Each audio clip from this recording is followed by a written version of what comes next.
Hey everybody, this is Rydo and we're back to Yu-Gi-Oh! And video game news. Today is Monday, April 10th, the Monday after Easter, so over the weekend we probably won't have too much that's happening, but it does look like there's a decent amount of news. Video games don't really do much around Easter anyway, so I wouldn't be surprised when it comes to games released over the weekend if it's pretty much exactly the same. Here we have some new accessories, that some of which are Easter rabbit and Easter eggs themed. Inherently, it does definitely feel like the pastel colors and Easter rabbit and Easter eggs concept is going to overwhelm any religious theme around Easter, particularly if the statistics are true that in the United States in particular, there is an increasingly large number of younger people not going to church, being identified as Christian, or self-identifying as Christian. And I can certainly say that the cosplayers and the Rule 34 artists are having quite a lot of fun around Easter with bunny girls and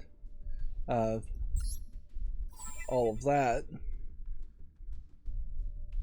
which, yeah, that's an interesting twist on it, certainly.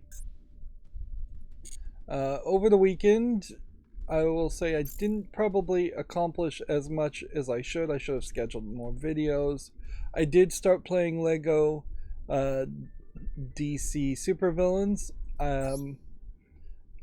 The weirdest part, overall, I'd say 99% so far of what I've experienced in LEGO DC Supervillains is great.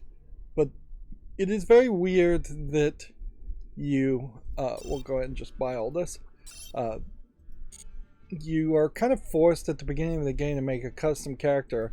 And then I played the second level, and that's as far as I got. And you don't even play as that custom character in the second level. So they kind of just forget about that, and it on one hand, this is by far the best instance of them really forcing players to engage, little kid players in the Lego game to engage with creating a custom character. But on the other hand, I don't know if there's really a lot of value in forcing the players to engage and make a custom character, because the custom characters, even at a somewhat later generation Lego games, still aren't anywhere as good as the preset characters are. Like, I would much prefer to play as the Joker or the Riddler than a random custom character. And the presets weren't particularly good, so I ended up just picking a like girl in a dragon suit, dragon costume, and that's pretty much it. So yeah, I did 2 episodes of that, of Lego DC Supervillains, and there's, in the open world section, some weird GTA like 5-star gameplay mechanic for Lego DC Supervillains, which is an interesting idea to rip off for a Lego game.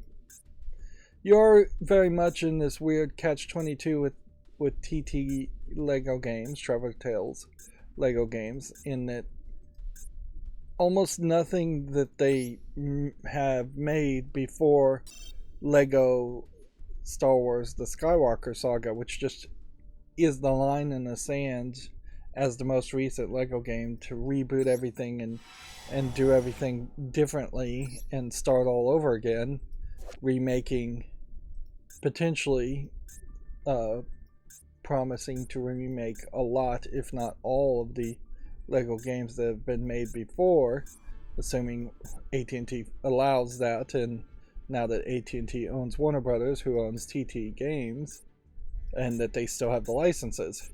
I kind of question whether they would still have the license for the Hobbit and Lord of the Rings Lego games, and they have announced that they're going to try and make a new live action, I assume, movie series of Harry Potter and just reboot all of that. So it would make a lot of sense to make a uh, Lego Harry Potter remakes around that time.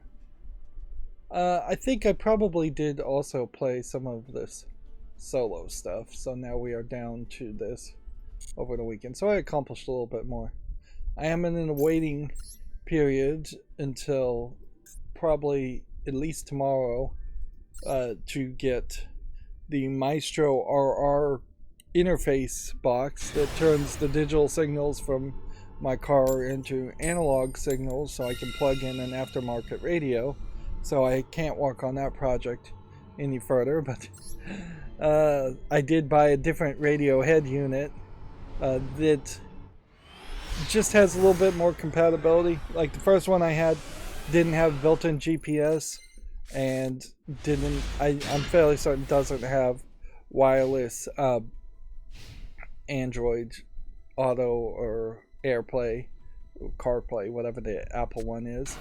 So it was kind of lackluster as a pick. No big surprise that somebody who's never had any interest in car radios at all would pick the wrong unit on their first try, even trying to do as much research as possible before the fact.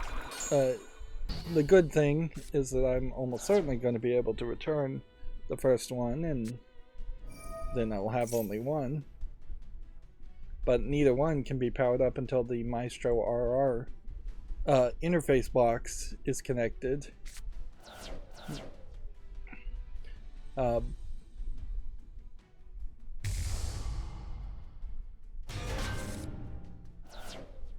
So yeah, no progress really has been made with that, other than a lot of thinking and hopefulness. I will also say that the car I'm working with has a lot of space and a lot of room, and not a lot of plastic paneling had to be removed. It was literally just 2 clips. So if you have a very small car, even a medium-sized sedan, the paneling and removing of paneling probably makes it a much bigger issue and a much bigger nightmare. There is an HDMI input that I should just use, so I'll have like a HDMI cord running out of the radio somewhere on the paneling near the bottom, I imagine. And then there's some extra USB connectors for even more USB like charging ports that will probably just be dangling.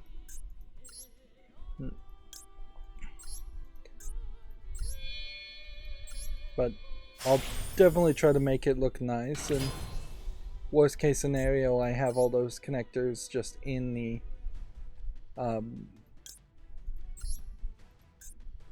in the glove box.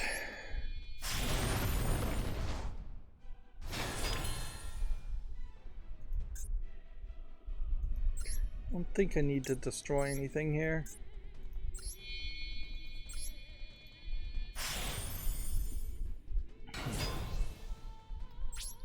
But yeah, ideally this is a project that I don't want any challenges with.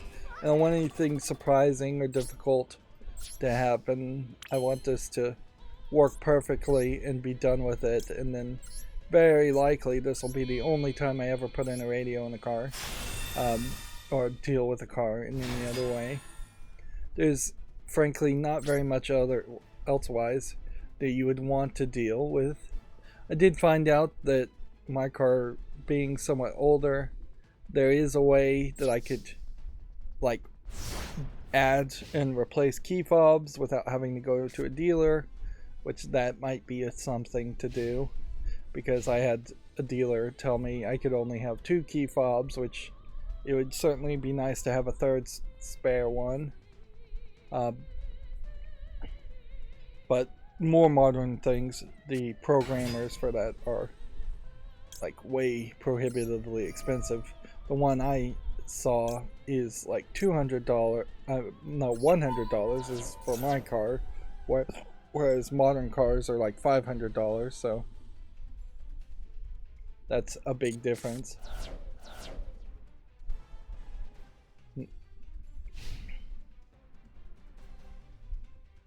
Too big of a difference.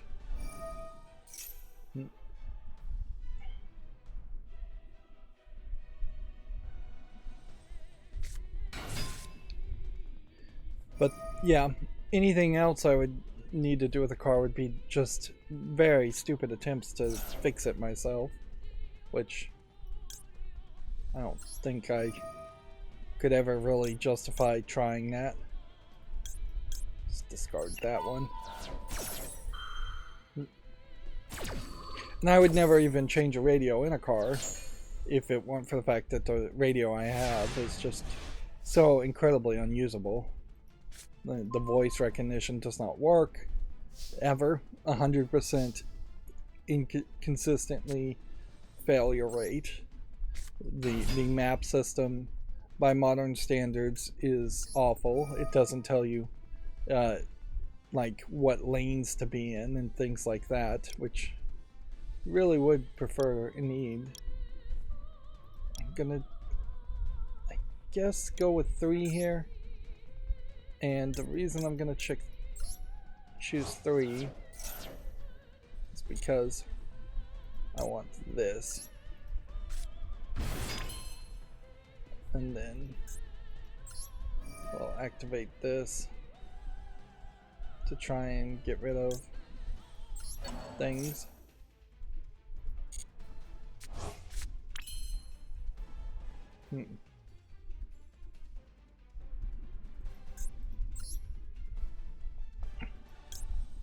Then I'm gonna take this instead,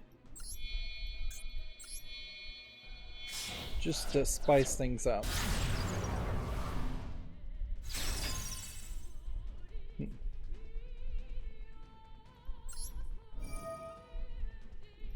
Yeah, this is actually a better way to do things.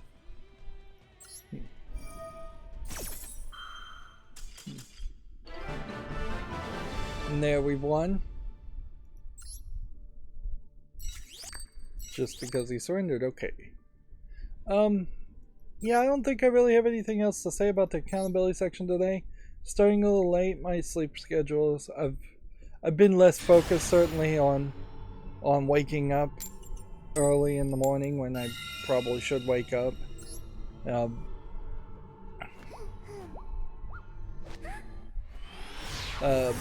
My smart light bulb programming I messed with, and because I messed with it, it's now running into issues again.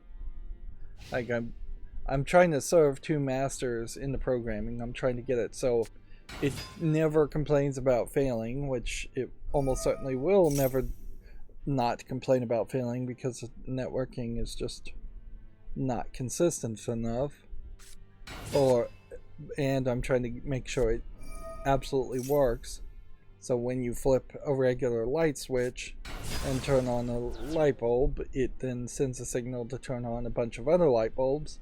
And when that first light bulb is turned off, it eventually, through a timer, turns everything else off. And the way it breaks is very weird. And the programming is just missing some basic ideas.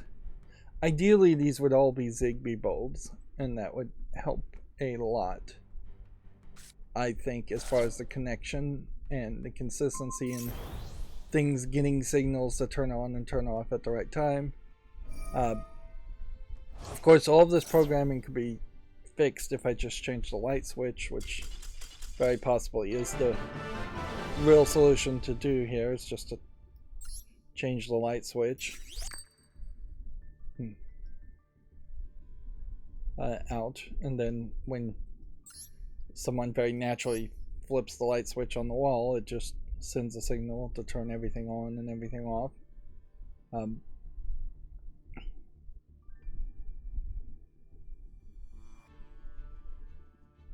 But that requires a neutral wire, and I'm not sure there actually is a neutral wire in that box.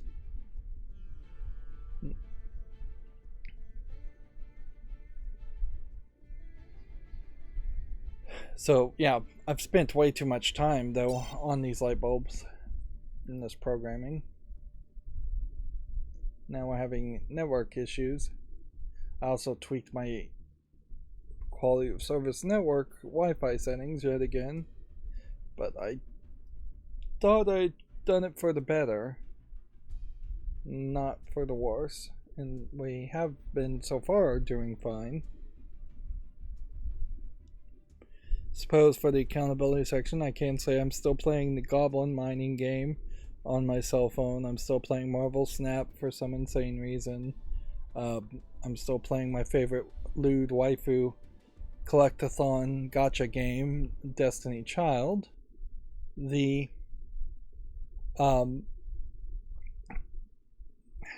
dream house planning app that I was playing with for a couple days is still installed, and the general concept is being worked on in conjunction with just making a spreadsheet with a lot of links so that I have specific products as this is the kind of product or this is the exact product I would want to have.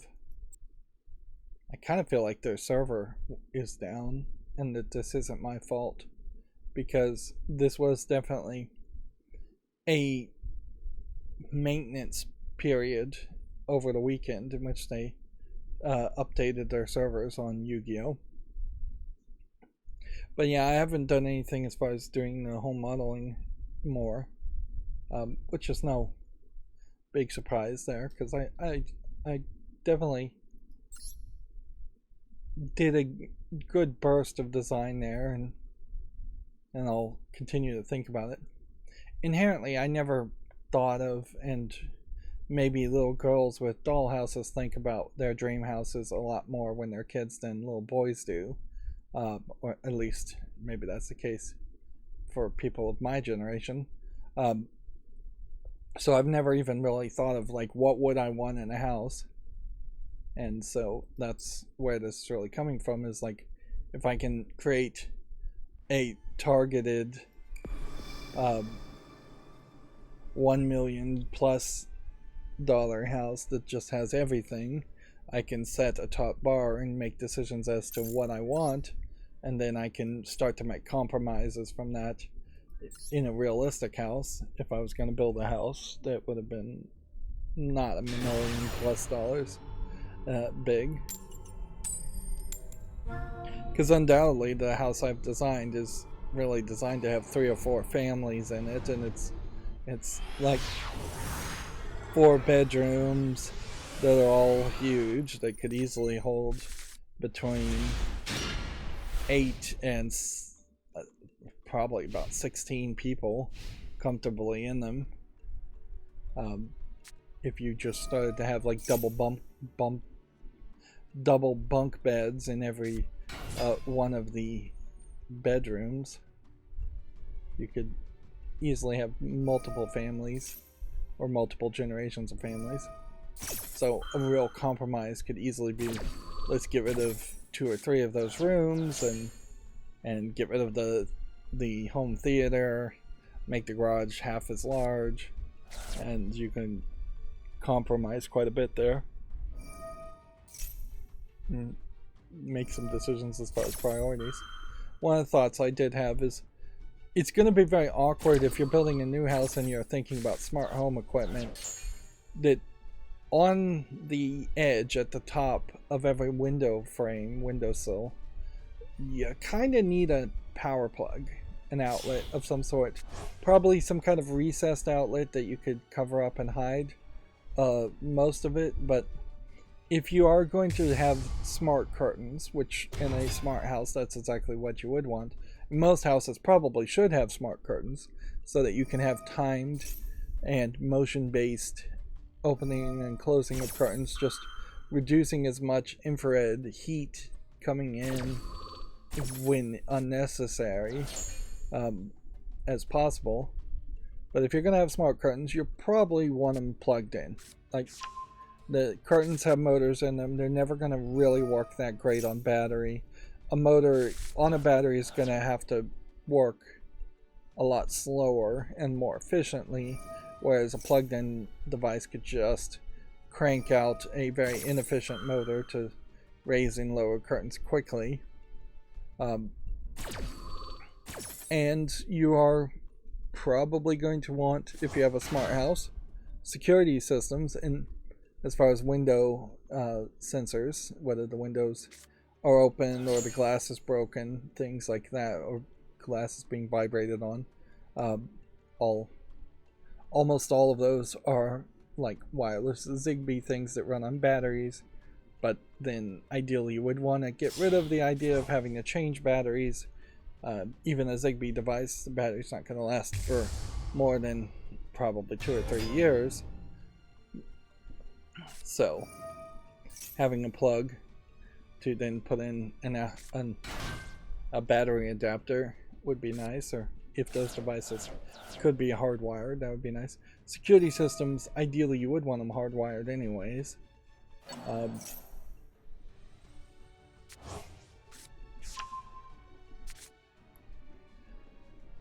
I very possibly should have taken that point when the server was down as an excuse to take a bathroom break. But whatever. Let's start going through the video game news, since there's really not a lot going on here. Apparently the Halo veteran Joseph Staten is moving on from Xbox Game Students. The missions change, they always do. There's a sub-headline here. Let's see. So he's leaving Microsoft. This is inherently part of the problem where Microsoft can acquire companies and the license to games, but they can't really they can't force people to work for them and do a good job if they are working for Microsoft. So if somebody doesn't want to work for Microsoft, they can quit, or they can do a bad job until they're fired. And in a lot of ways, Joseph Staten might be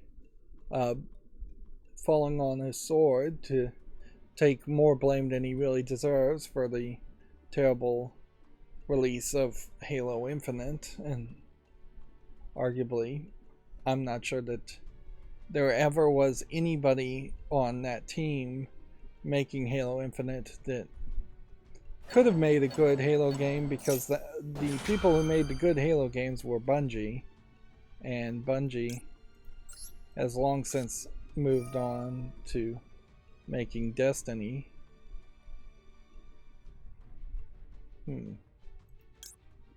Which one of these is the one that's being activated?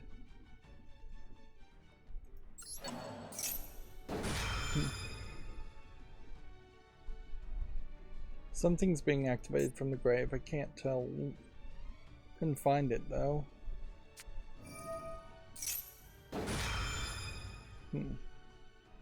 So I've wasted something there. Although maybe it wasn't too much of a waste, because he didn't counter to counter.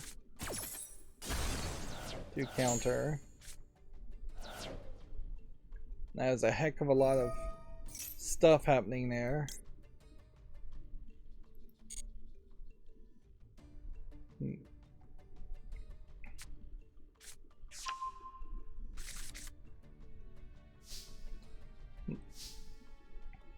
Yeah, so there definitely is some potential foreshadowing in if the Activision Blizzard merger occurs, in that, well, Microsoft may own the licenses to a bunch of Activision Blizzard games.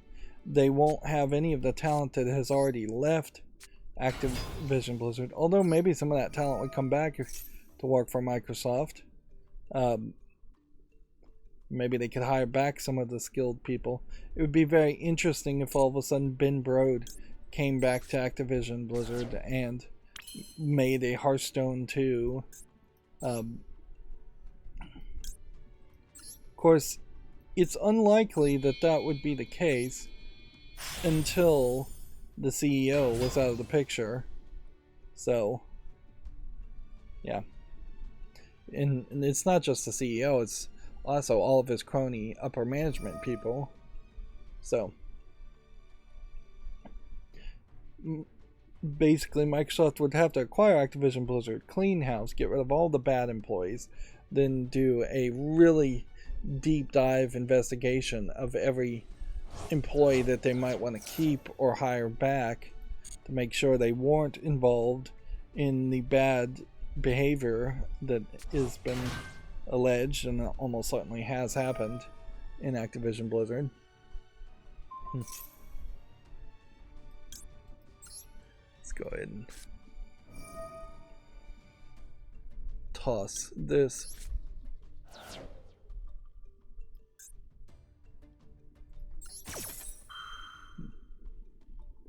Want to cancel this effect.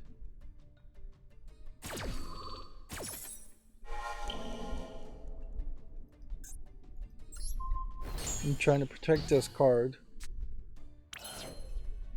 so that nothing bad happens to it, and I'm hoping the act of summoning this doesn't allow him to trigger any effect. Seems like he can trigger an effect though of something. Go ahead and toss this. We'll get the attack higher, 1200.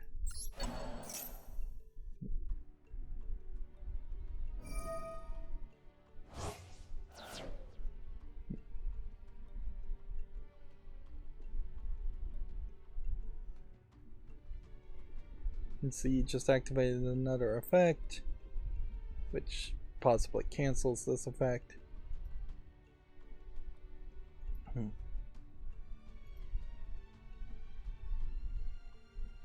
Let's see.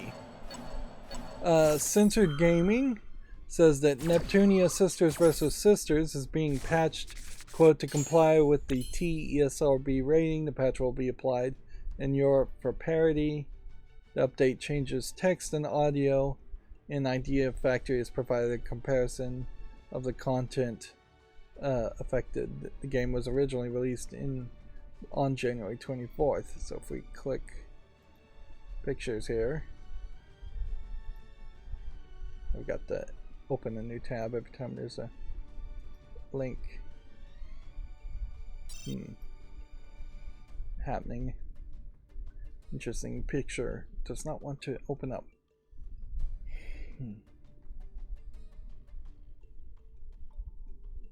Let's see. Open link in new tab. Doesn't do anything.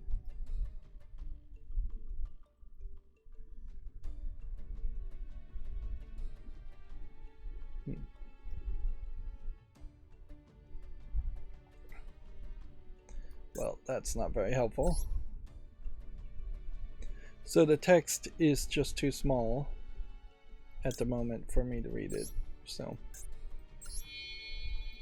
I imagine that it is not that big of a change if it's just text, but it's still somewhat weird and disappointing to have a game have to be patched when it already has like an ESRB rating, which is what it seems like that is the case. So this is post-launch censorship happening because of the ESRB. And then I wanted to mention this. I saw that this game Stowaway, which I've never even heard about, has made a bounty for somebody to do a 100% or an any percent speed run on Twin Galaxies, which effectively this is the creator of Stowaway, or this is Twin Galaxies themselves saying they want to see people doing any percent speed run on the game and picking a winner here as far as their own website. in that this is a game we want to promote and have people play as a new game that looks like an old point-and-click adventure. And I just find it somewhat interesting that Twin Galaxies would have bounties in any ways. But I guess that's probably always been the case, and I've just not been ever really focused or paying attention to what happens at Twin Galaxies. And I might be confusing Twin Galaxies and Iron Galaxies. I think Iron Galaxies is a game developer, while Twin Galaxies is a website that I think is now owned by Guinness's World Records. Right, well, we're in an awkward position here where I don't have enough link material because I skipped one to destroy and clear the field.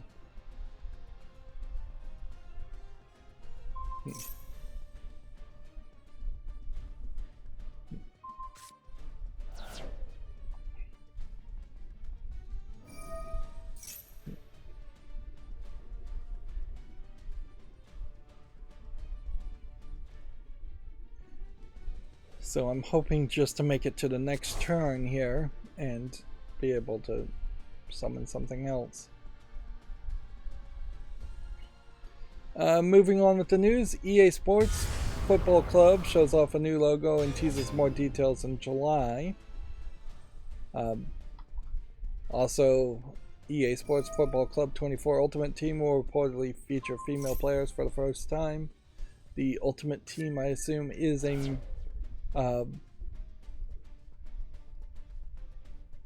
mode inside EA Sports Football Club, which EA Sports Football Club is the replacement for FIFA EA games because they've lost the license on that. I am fairly doomed at this point.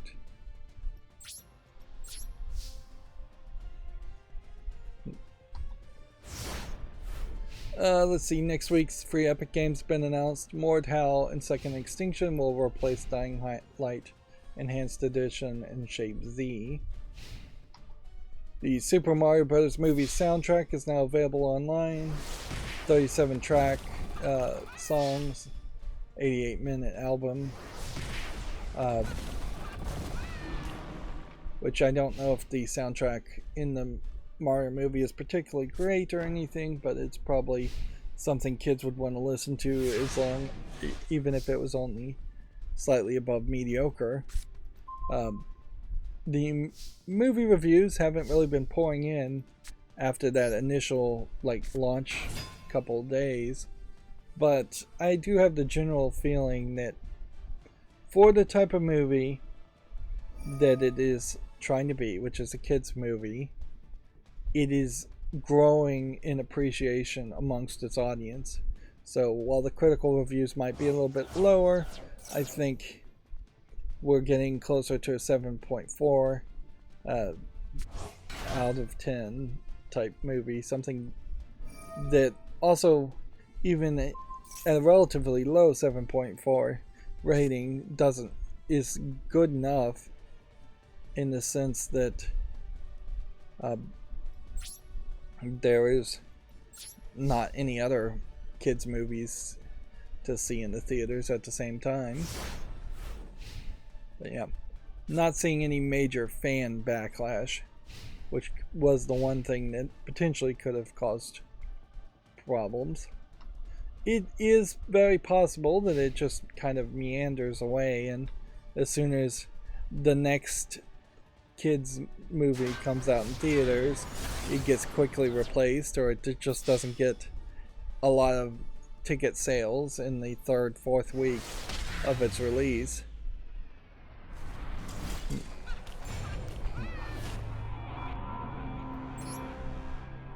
I played some Yu-Gi-Oh! Over the weekend also. Should mention that, so that would probably explain why the number of daily quests here are somewhat lower, because I thought I was gonna end up missing out on some extra daily quests if I didn't play, so I just played. Also, I just was not really in the mood to start playing Lego DC Supervillains. Eventually I just had to force myself to get in the mood to start doing that, though. Moving on, Video Games Chronicle says the Resident Evil 4 remake sales have hit 4 million as the free Mercenaries DLC launches. Shipments of the entire series have passed 135 million in total. The problem here is they're saying sales up here and shipments down here, and honestly I think shipments is the better phrase to use, the way that Bandai or Capcom is listing this, because Capcom has been consistently saying physical shipments plus digital sales, and Video Game Chronicles here, being not very good with being accurate with the truth and facts, has just turned that into sales, and there's a big difference between shipments and sales.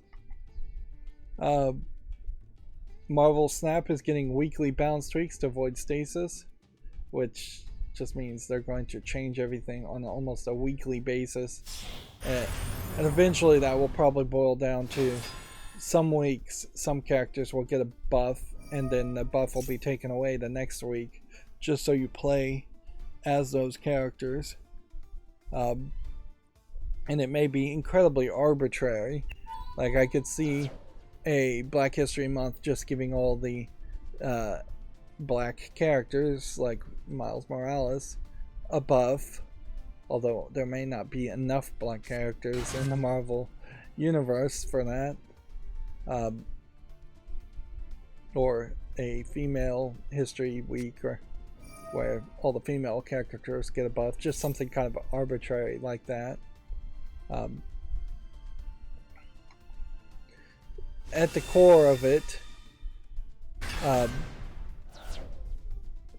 Marvel Snap is still desperately trying to get people to pay for variants and skins of cards, and get into this monetization concept that makes no sense in Marvel Snap at all, in that you're trying to make your cards look different for really no reason, because they play exactly the same always, and the actual gameplay mechanic is so simple in Marvel Snap that it just doesn't feel good at all.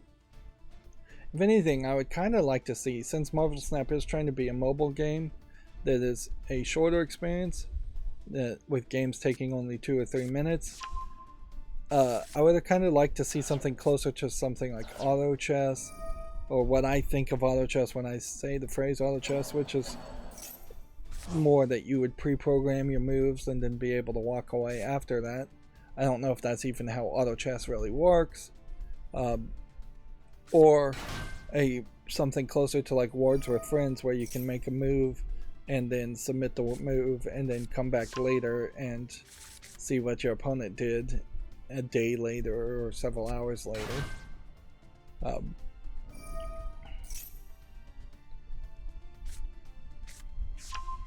Or they just should go the traditional route and have you play a regular game that takes a few minutes. Arguably, Yu-Gi-Oh! Games take maybe about 5 minutes on average too long, but they aren't terribly off what I feel like is the appropriate amount of time for players to play. We had already talked about this. Resident Evil 4 Remake added microtransactions to upgrade guns quicker. There's not really a ton of backlash around this. There probably should be more backlash, and I'm hoping that just they see in the sales that nobody actually buys these upgrades, and that it was just a waste of their time to make that. The Last of Us PC gets another patch, fixing another 40 bugs. Characters will no longer suddenly appear wet for no reason. Wow. That's a weird bug.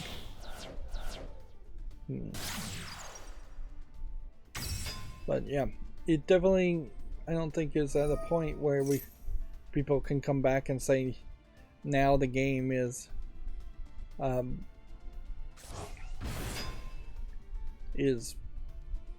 perfect on PC and totally playable, and you should play the PC version. Somebody's going to come back potentially 6 months after the launch and after multiple patches say that. Iron Galaxies is actually the company that's working on the Last of Us PC port, so yeah, that is a game company. Versus Twin Galaxies being the speedrunning aggregation forum.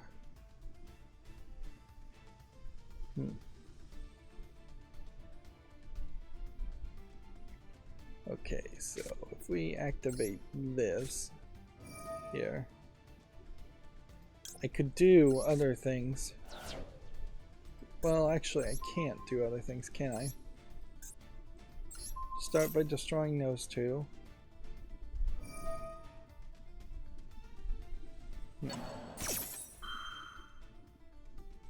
And then we'll toss. Well, if we toss this card here, its effect will still activate. Or should still activate. So I'm tossing the card I just did to cancel his function. So unless he can reactivate this ability, which he shouldn't be able to, or somebody else can activate an ability.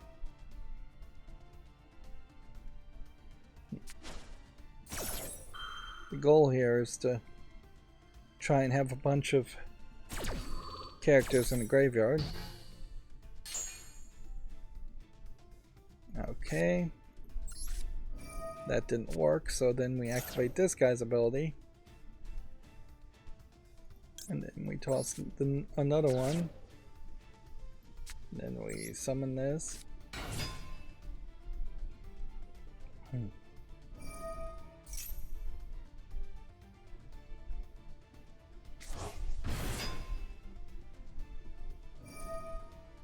Pulling this guy out of the graveyard just so he can activate another ability is crazy.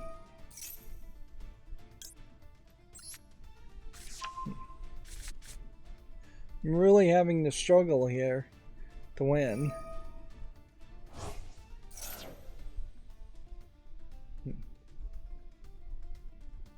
Yeah, there's just like nothing I can do here.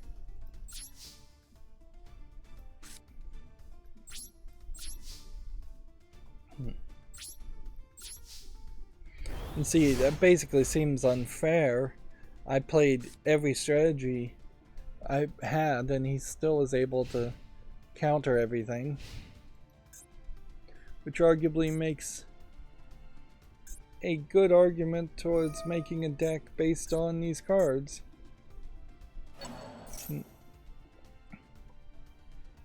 Here's a similar article. Halo veteran Joseph Staten leaving Microsoft.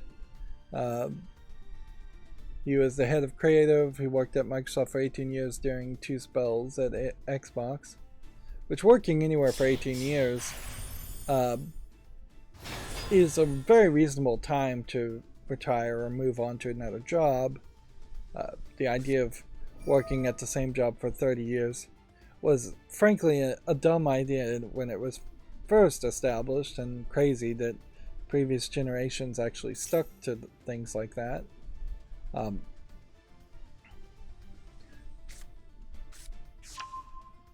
But yeah, it is a shame that he's leaving on a sour note, with Halo Infinite not being particularly good. But you definitely don't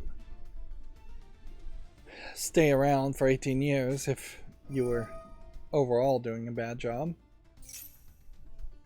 The Super Mario Bros. Movie is eyeing box office records following a fast start. It's on course to achieve the second best opening for an animated film in the US. This article, I think, is out of date. I think I saw that they already are at the #1 best opening for an animated film in the United States, which before that I would have assumed that it would have been Spirited Away, but I have not paid attention, so let's see. Finding Dory was $135.1 million. And Incredibles 2 apparently was in the #1 spot.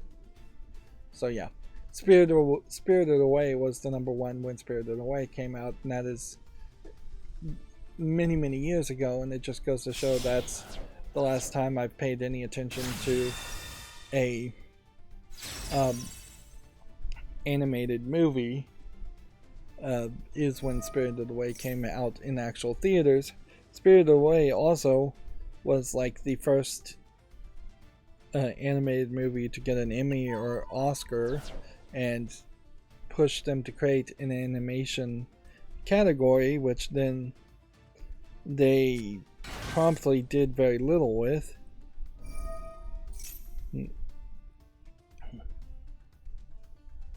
There definitely is an alternate universe where, like, the Ghibli movies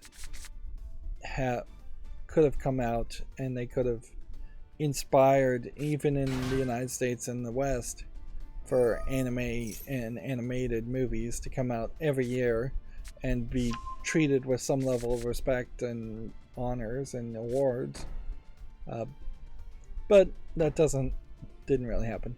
A lot of that has to do with the Emmys and Oscars not wanting to give a bunch of awards to Disney, and Disney's subsidiary was releasing Spirited Away and the Ghibli movies in the West.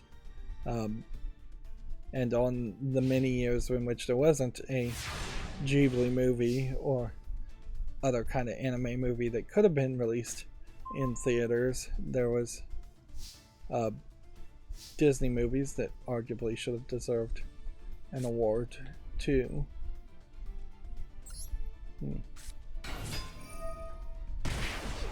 But there's definitely some snobbishness around that. Right, last effort here.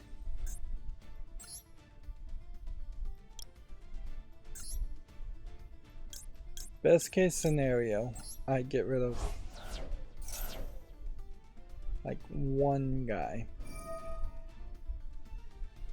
But more than likely I've just lost here. He's got too many cards that synergize too many times.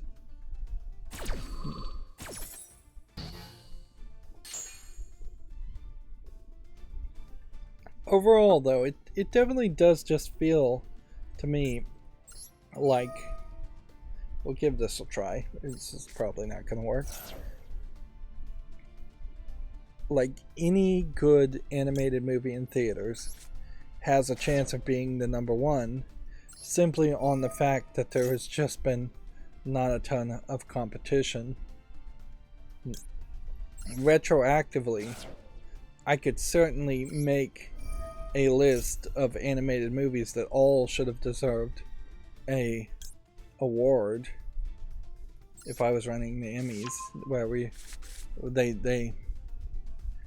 if they were to make a award called Making Up for Past Mistakes Awards, you could certainly give awards to some of the Looney Tunes cartoons from like the 40s and 50s that were in theaters. You could give things like Who Framed Roger Rabbit an award, which I don't think they did anything like that. You could go back and give an award to every Ghibli movie, because they are of very high quality, almost all of them. And that's something that's a problem with like the anime awards, in that the anime awards themselves don't really have a lot of prestige, and they really do need to try and retroactively award things for previous years. Yeah, and it's a little surprising that there isn't an award show that does that, that says, hey, we established ourselves in 2023 as an award show, but there is obviously a bunch of things that were released before 2023 that we believe stand up to our quality standards, so let's give those awards away. That is, of course, going to have the weirdness, such as the I forget which one it is, the video game awards that they're giving out now, where they are picking games from multiple decades and giving awards to. So that in one year they want to give an award to Halo Combat Evolved and Centipede from the arcade, which is games that are decades apart, and that feels very weird. But it'd be very easy to say, hey, in 1982 this would have been the game of the year, in 1983 this would be the game of the year, in 1984 this would be the game of the year. And maybe you skip some years, and maybe you say, hey, in 1983 there was lots of games that were released, so we want to give multiple awards for that year. It wouldn't really hurt to give multiple awards for 1 year. Anyways, I probably should make this my last game for today, because there's just not really a lot of reason to play. We are working our way up to rank play.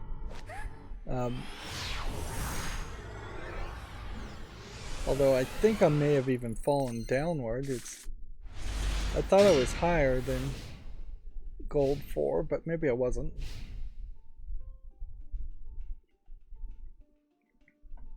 Yeah, overall though, it's good news to see Super Mario Bros. Movie getting a lot of sales and ticket sales, and that's all that really matters.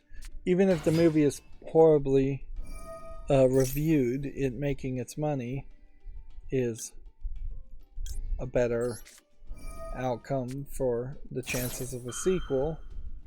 And now that this movie has been made, it's going to end up on TV eventually and playing over and over again.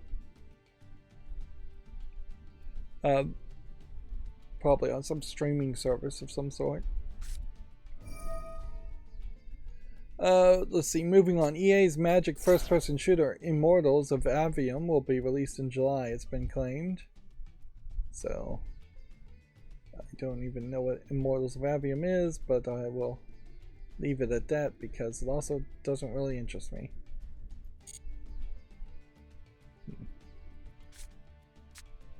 This image in particular. I guess this is a gauntlet with a hand on it, but it really just looks like a blob of metal and magical glowing stuff.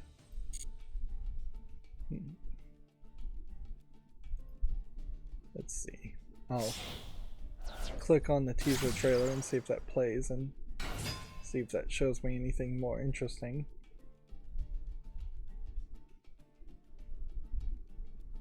Alright, we're seeing metal and not actual gameplay and spinning metal, just a lot of Blender effect shapes. Right, yeah, it's a gauntlet glove thing, and that seems to be all they're really going to show you.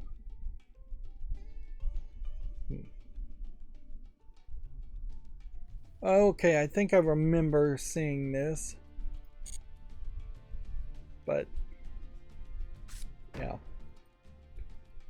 only like the last 16 seconds or so of this video or anything. You see somebody put up their hand to shield, and then they're charging up an attack behind the shield. That is definitely a teaser trailer. You can't get behind that. Right. Toss this. destroy this. That was Mirror Force. That's a great card to destroy. Do this. I should have put this on the field.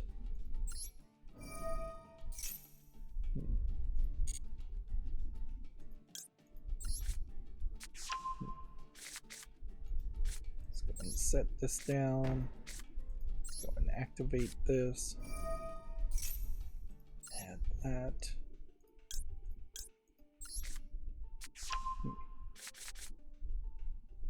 Okay. Summon this. Activate this. How many can we do? 2. 2 is going to be tight.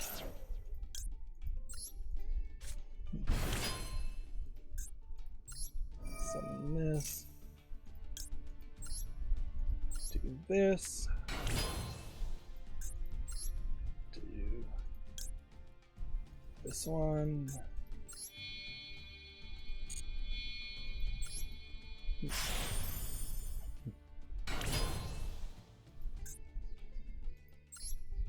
Then this one. What's in this graveyard? 2 cards I can't use. Then this one. Just playing everything. So if he did like a board clear at this point, I really wouldn't have any challenge, anything I could do. Okay. Then do this.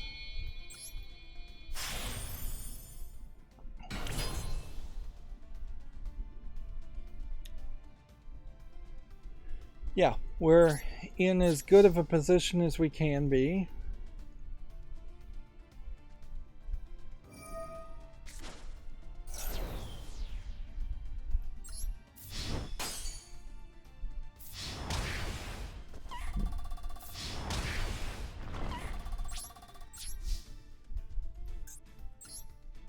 Summon Zeus here.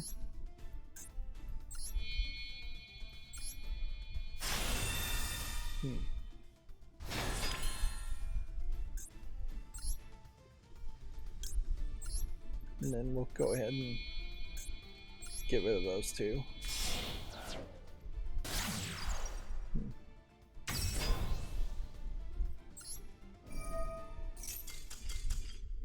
There we go. And so yeah, that's a good victory to end on as far as today. Not a lot of Yu-Gi-Oh play happening here, but also not a lot of long grindy Yu-Gi-Oh playing happening. And yeah, we're at gold 4 as far as the ranking, and we need to get a couple of victories in a row to get to gold 3, then a couple of victories in a row to get to gold 2, then a couple more victories in a row to get to gold 1, and then if I can get up to platinum, that would be great. If I could get all the way to diamond, that would be amazing. But just being at platinum and then having the first 10 days basically, well, to get from back up to platinum, but I guess we're not even at that point yet. Like at the beginning of this month we were at silver 5, and it took probably not 10 days but 6 or 7 days to get to gold, and now we're halfway through gold. It's taken 10 days. So if I started at gold 5 and that was comparable, then we would have been at platinum 3 at this point, which would have been given nearly 20 days left to work towards diamond. And honestly, if I get the diamond even once in my life of playing Yu-Gi-Oh, that would be very nice. It gets you a little reward as far as lifetime rewards. If you get to diamond, you get a diamond frame, and it gets you a little bit more crystals.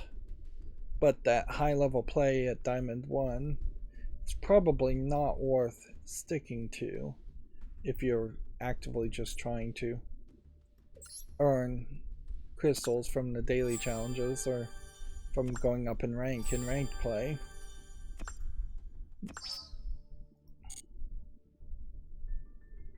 Alright. So the only other thing I need to do is watch Duel live, and that's just not something I'm doing in streams anymore. I've changed my behavior and the way I do things a little bit so that passive activities aren't really necessary, such as watching Duel live. Let's see if we can get the blur on. Yes, we can. So we have about 6 or 7 more Video Games Chronicle articles. Tekken A will feature crossplay, director Harada confirms. The game's director also claimed he asked about crossplay at the start of the PlayStation 4 generation, which almost certainly was discussed and Sony shot it down. Crossplay is when it's playable between different consoles, so the Xbox or the PC version of Tekken 8 will also be playable. Those players will be able to fight against the PlayStation version of players. I don't know if Tekken 8 will have a Switch game version at all, but yeah. Fighting games basically need crossplay to help build up their audience, and they need a big audience. Apparently, the games industry is, quote, going backwards following allegations at the alleged game developer conference attacks women in games, CEO says. Quote, none of this is okay, none of this should be happening. Now the irony here, certainly, is game developer conference in GDC is by far the place where I'd assume the most woke of the woke scold social justice warriors would be. It is just game developers at the conference. It's not really even open to the public, or at least not welcome to the public. So that is crazy. Now, inherently, you have this problem when you have an organization called Women in Games. Depending on their agenda and how they present themselves, they have to always say there is a problem and say that the problem is getting worse to justify their organization existing and get funding and get people to donate to them. The idea that there would be attacks, though, at the Game Developers Conference is fairly crazy. See if there's any more details here.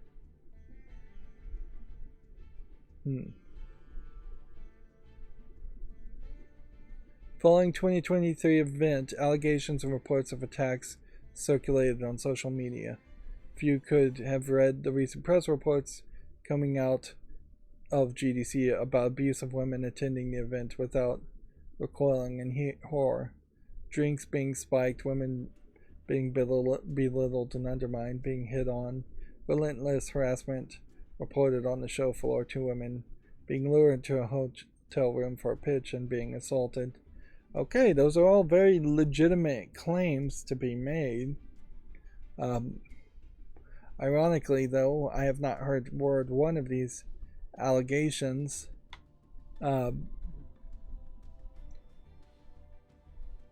and since GDC, GameDeveloper.com, is one of the owned by the same parent company as GDC, they wouldn't report on it.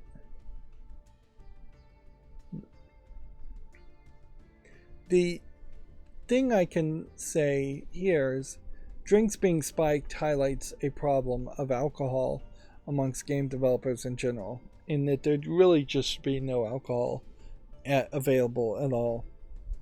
Like, as crazy as it may sound, having a convention in some place like Saudi Arabia where alcohol is illegal kind of makes some sense. Like, or just generally having these events be alcohol free just alcohol is not allowed at all.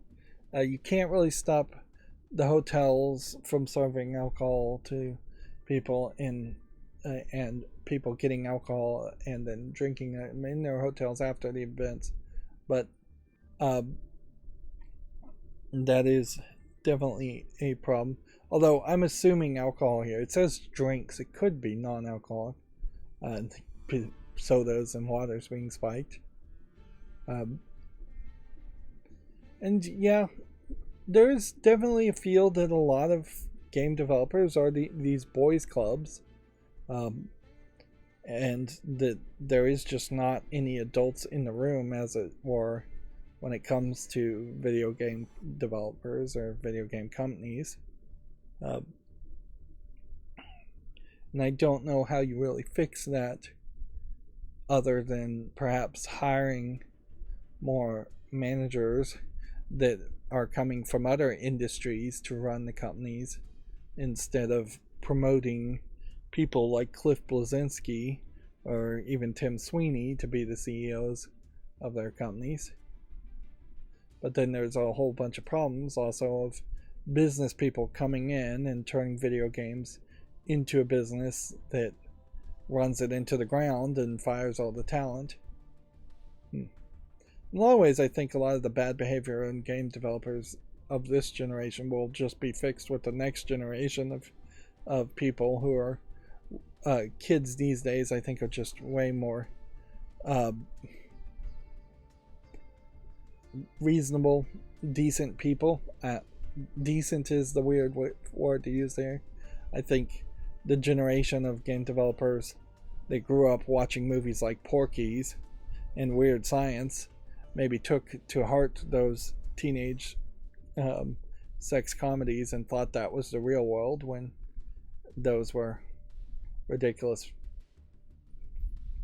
false worlds to start with.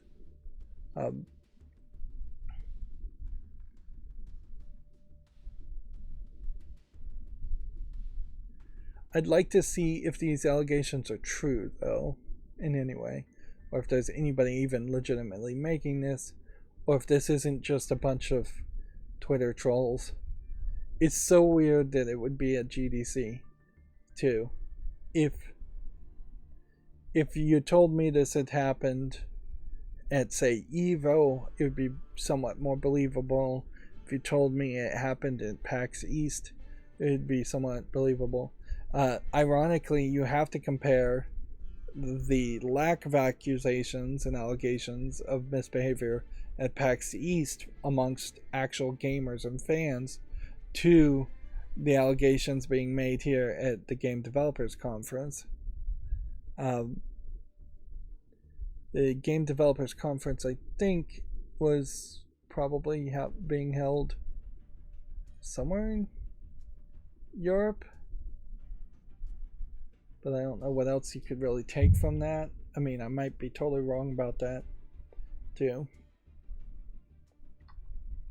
But it would certainly be ironic if all the video gamers are toxic concepts that game developers also often push is really just projection of game developers being evil, toxic people. Of course, they mean something different there when they say video gamers are toxic. They're talking about people trash talking online. Moving on, Capcom has removed the controversial Denuvo DRM tech from Resident Evil Village on Steam. The software was accused of causing performance issues with the PC version. I think it's generally accepted that Denuvo does cause performance issues, and I think during the launch they went through exhaustive tests to show, somebody on YouTube did, that Denuvo was causing the problem more than ever any other game with Denuvo. Inherently, though, this is just the standard procedure with people putting Denuvo in their games, in that Denuvo charges a monthly fee to have your games continue to use Denuvo So they put it in the games and risk a worse experience and a buggy experience at launch to try to prevent people from cracking the game and it being on pirate sites um, during the launch window, and then they take it out of the launch window, not because they want to make better performance happen for the players. They don't care about the players, just because they want to save a buck. We have not gotten to a point, in my opinion, where there has been enough public outcry to force somebody to remove de novo prematurely from when they planned on doing it anyways. If anything, I imagine de novo might have really tight contracts forcing game companies to keep it in their service, in their games for the entirety of the launch window. There is no talk that I've seen so far as far as whether the Resident Evil 4 remake has de novo in it, but it very possibly does. Suppose what we could do here is, let's see, RE4 on Steam. Let's see if de novo gets shown as a third-party DRM option.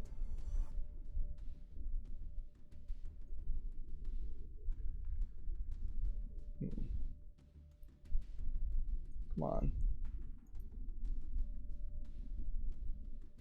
Why is this not working?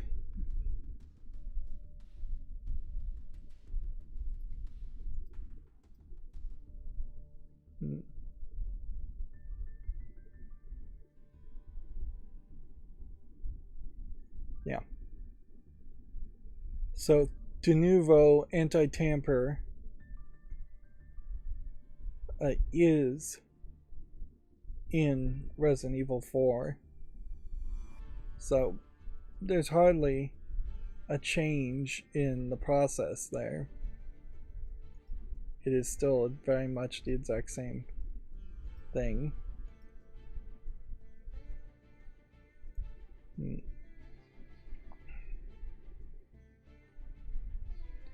Now I'm trying to scroll all the way back to where I was, which we really don't have a ton of stuff to go through. Looking at that scroll back, although I did just scroll back the wrong way too, when I should have just double clicked on the left arrow and it would have taken me all the way to the left. Moving on, Video Games Chronicle says footage of Jet Set Radio and Persona 3 remakes have seemingly leaked. Numerous sites have stepped forward to suggest the footage is real. Complete remake of Jet Set Radio isn't probably the worst idea, and a complete remake of Persona 3 isn't the worst idea either, because both of those really need better visuals. Let's see here. So, yeah. With the Persona 3 remake, though, you run into the situation where there is kind of already a Persona 3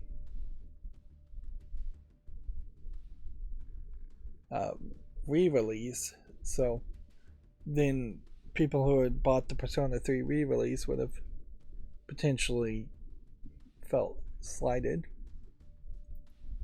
And yeah, pictures just don't want to pop up at the moment on Twitter. And the Jet Set Radio remake feels somewhat stylized in its art style, but definitely seems like it could be it. And this is just like a live action picture in comparison of Shibuya. These definitely could just be concept art things, though. Pitches. These very possibly could be pitches. I still personally feel like, though, they should remake Persona 1 and Persona 2 in some way. Because it's so weird that, yes, Persona 3 is really the breakout hit of that series, but there should be some kind of abridged storytelling that lets people interested at starting at the beginning actually start at the beginning. Although I could not even tell you what Persona 1 or 2 even looks like. Yeah. In fact, if you told me that there actually was no Persona 1 or Persona 2, I would believe you. As far as a Jet Set Radio remake, that's great. That being said, I kind of think like they are perhaps hurting the nostalgia of this art style by going with a somewhat similar color palette but in 3D art style that's really not the same. I would have expected a remake to look more like a Paper Mario type game where the characters are still drawn very much like this. In a remake too, I would hope that Jet Set Radio plays better and more in a modern way compared to what it would have played like originally. And in the Persona 3 remake, I would hope that they would give XP boost of some sort so you wouldn't have to grind as much. A Persona 3 remake definitely draws a line in the sand as far as this is a game that I would then start playing the Persona series on. But that is definitely weird. It's much like the Resident Evil 2 remake being the point where you technically would want to start if you just wanted to play the remake Resident Evil series. I did have a thought as far as the rebooted, remade Resident Evil games. It would be interesting if they made Resident Evil 5 and 6 like dream sequences that were happening in Leon's mind, or if they totally changed what the games were and called something else Resident Evil 5.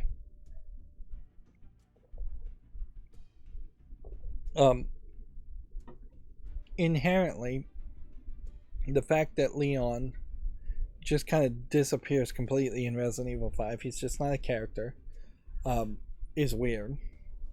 But it's kind of consistent with the Resident Evil series, too, because Leon's not in Resident Evil 3 remake either. He's not the main protagonist, at least. But yeah, I think particularly for 5, they're going to have to make some major changes to that story, and at some point I don't think makes a lot of sense to introduce Sheva, a character they never did anything with, as just or even set it in Africa.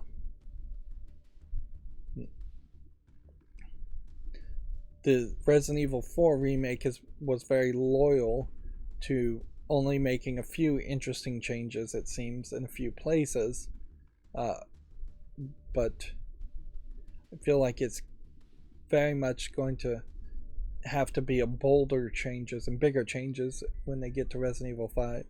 And then when you get to Resident Evil 6, man, you could scrap most of Resident Evil 6 and tell just the generic idea and story there.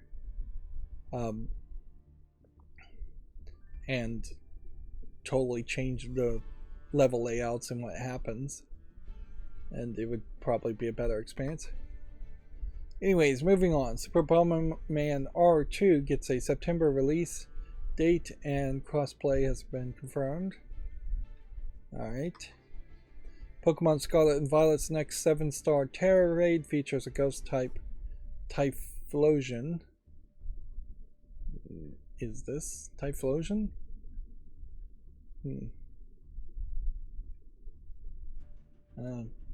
I guess maybe a ghost type version of Typhlosion. I definitely haven't played a Pokemon game in a long time, so ghost types and what means basically nothing to me.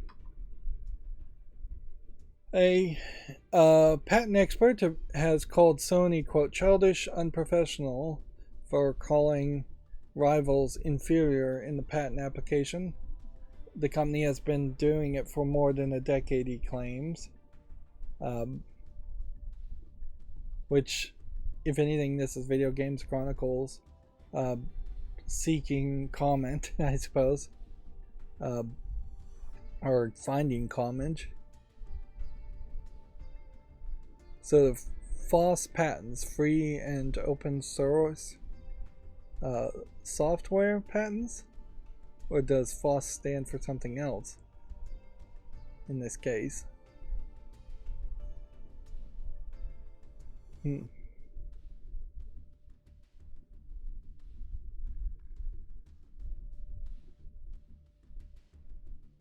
article has been updated to note that Moeller cites Microsoft as a client in his blog, and that he was consulted for Blizzard between 1995 and 1998. So, yeah, this is kind of a non-story.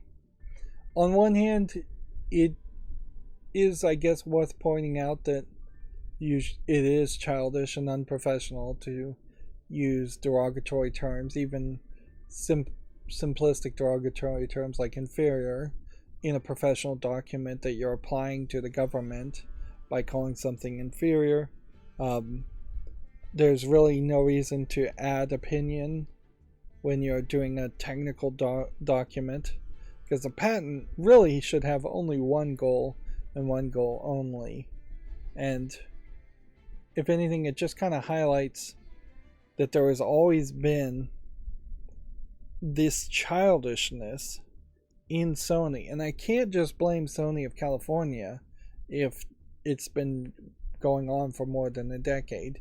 This is clearly some childishness and unprofessionalism that's coming from Sony of Japan and PlayStation of Japan, Sony Interactive Entertainment of Japan too. Which, yeah, it's bullying at the very least, and it's antithetical to your goal of just getting a patent improved. It does make an interesting argument that the patent office could put out more rules that say we're not going to allow colored language such as inferior in patent descriptions. But I wouldn't be surprised if overall, for the billions of patents out there at the US Patent Office, that there are a lot of products that describe competitors as inferior. And some of it's probably not inaccurate. Third-party controllers have notoriously been inferior than first-party controllers.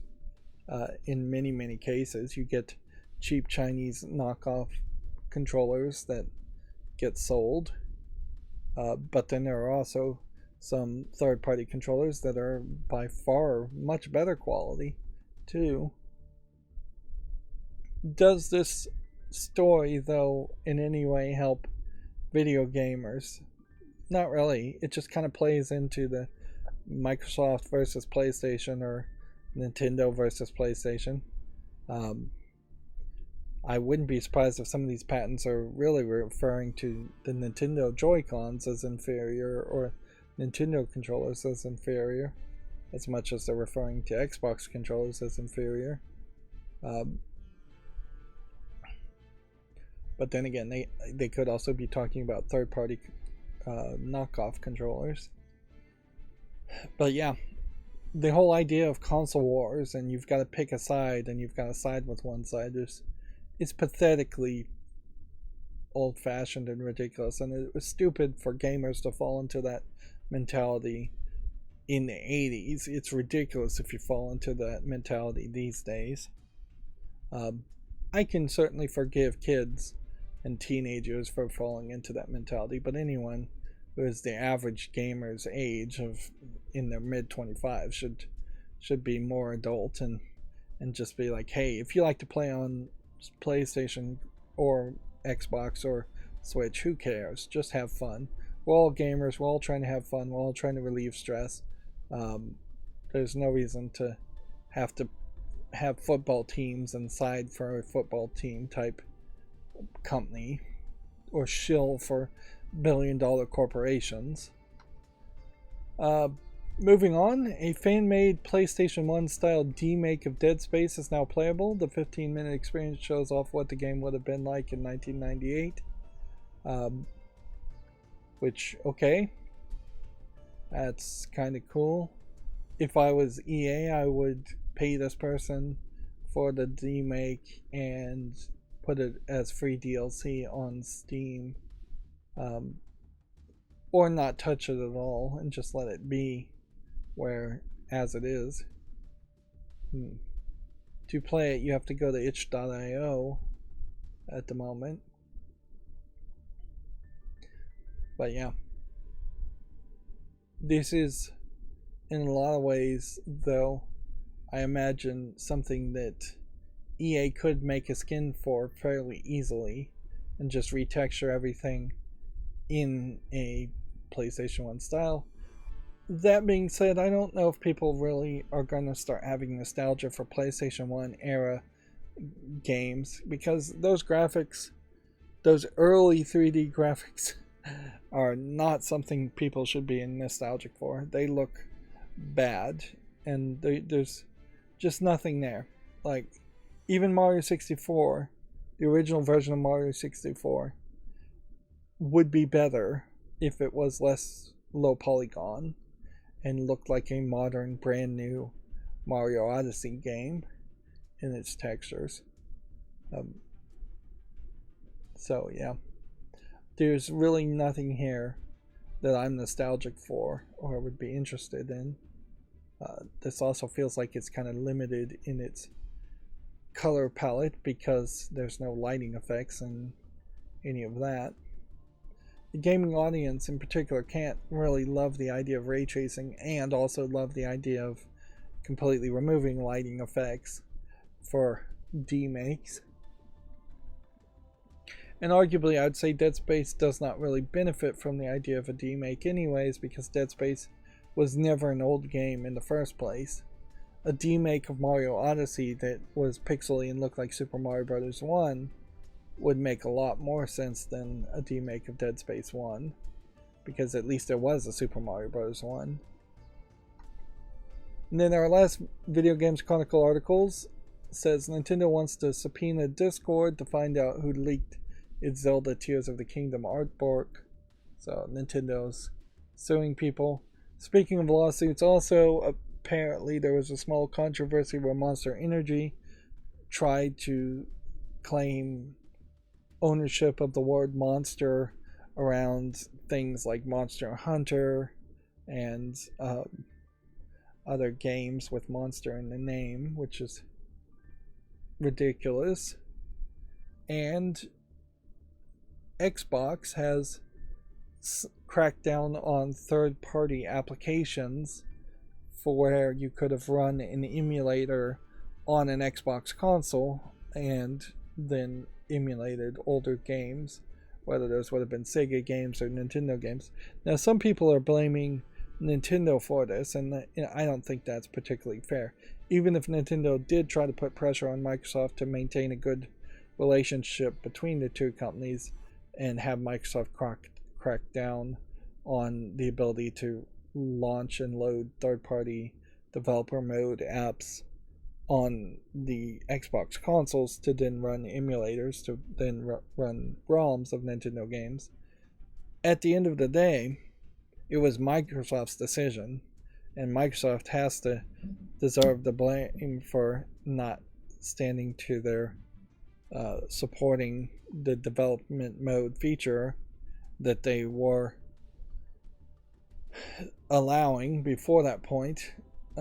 There are probably not that many legitimate developers that were using the development mode feature though, and it seems like more likely this had very little to do with killing off emulators in particular, and a lot more to do with them just not wanting to support developer mode at all, because what I think happened is that they just got rid of the developer mode completely.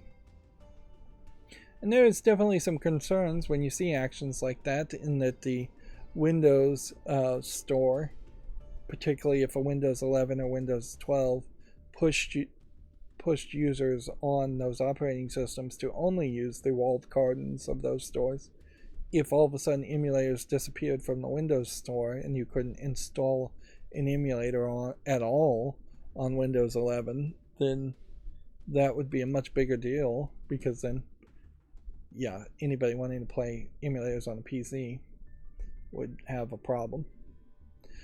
That being said, that's an if, where this is something that's actually happening, with Nintendo trying to subpoena Discord, and yeah, Nintendo being jerks. It is amazing how popular Nintendo is when they do basically 2 or 3 evil / negative things. Evil's probably too loaded of a word, but they do anti-consumer, anti-competitive things 2 or 3 times for every one time that they release a good game or do anything positive for the gaming community. Moving on to the Gematsu articles, we really don't have a lot. Ninja Turtles Cowabunga Collection topped 1 million. We had already really talked about that. Castle of Shikigami 2 Physical Switch Edition, Switch Physical Edition, has been announced for North America and Europe. It's apparently a shoot 'em up, which is not what I would have expected for a game called Castle of Shikigami. It's an interesting variety of characters you see here in different outfits. Advanced Wars 1+2 Reboot Camp has an overview trailer. This was the long-delayed Advanced Wars bundled release. Halo Infinite head creative Joseph Staten to leave Microsoft. Quote here is, "I have more info to share soon," end quote, which that really does not sound like he fully was ready to leave or had prepared. Although, arguably, maybe he does have an announcement lined up and he just is waiting until he has gotten his last paycheck before he announces that he's now in charge of, like, EA or Ubisoft or some somewhat comparable company or Embracer Group. A game called Bustafellows Season 2 debut trailer is available. This is a smartphone Switch game. It's an otome visual novel.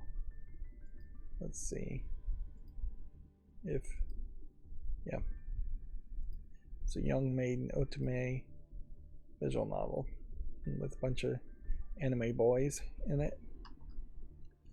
Star Wars Jedi Survivor has the final gameplay trailer, if you want to check that out. Disney Plus also put out a trailer for a live-action Ahsoka series. Ahsoka being Anakin Skywalker's apprentice in the Clone Wars. Honestly, I didn't even recognize Ahsoka. There's something in my mind where I thought her weird tentacle skin hair was red, but she actually has a blue and white / grayish look skin tentacle hair. So yeah, I confuse what even Ahsoka looks like. But I didn't watch the Clone Wars. That's probably why I don't really recognize her. She was a very popular character, and then she kind of disappeared in the Clone Wars, at the end of the Clone Wars, and this Disney Plus is her as an adult, not as a teenager follow-along character from the Clone Wars cartoon.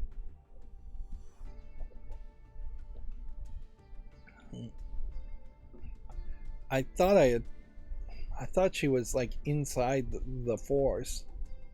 Was the last thing I had heard, is that her and Yoda had moved inside an almost alternate dimension of the Force, where she could kind of time travel, and that's why she had disappeared. Was, I think, what I understood had happened to her, so that she could potentially come back at any point. Um,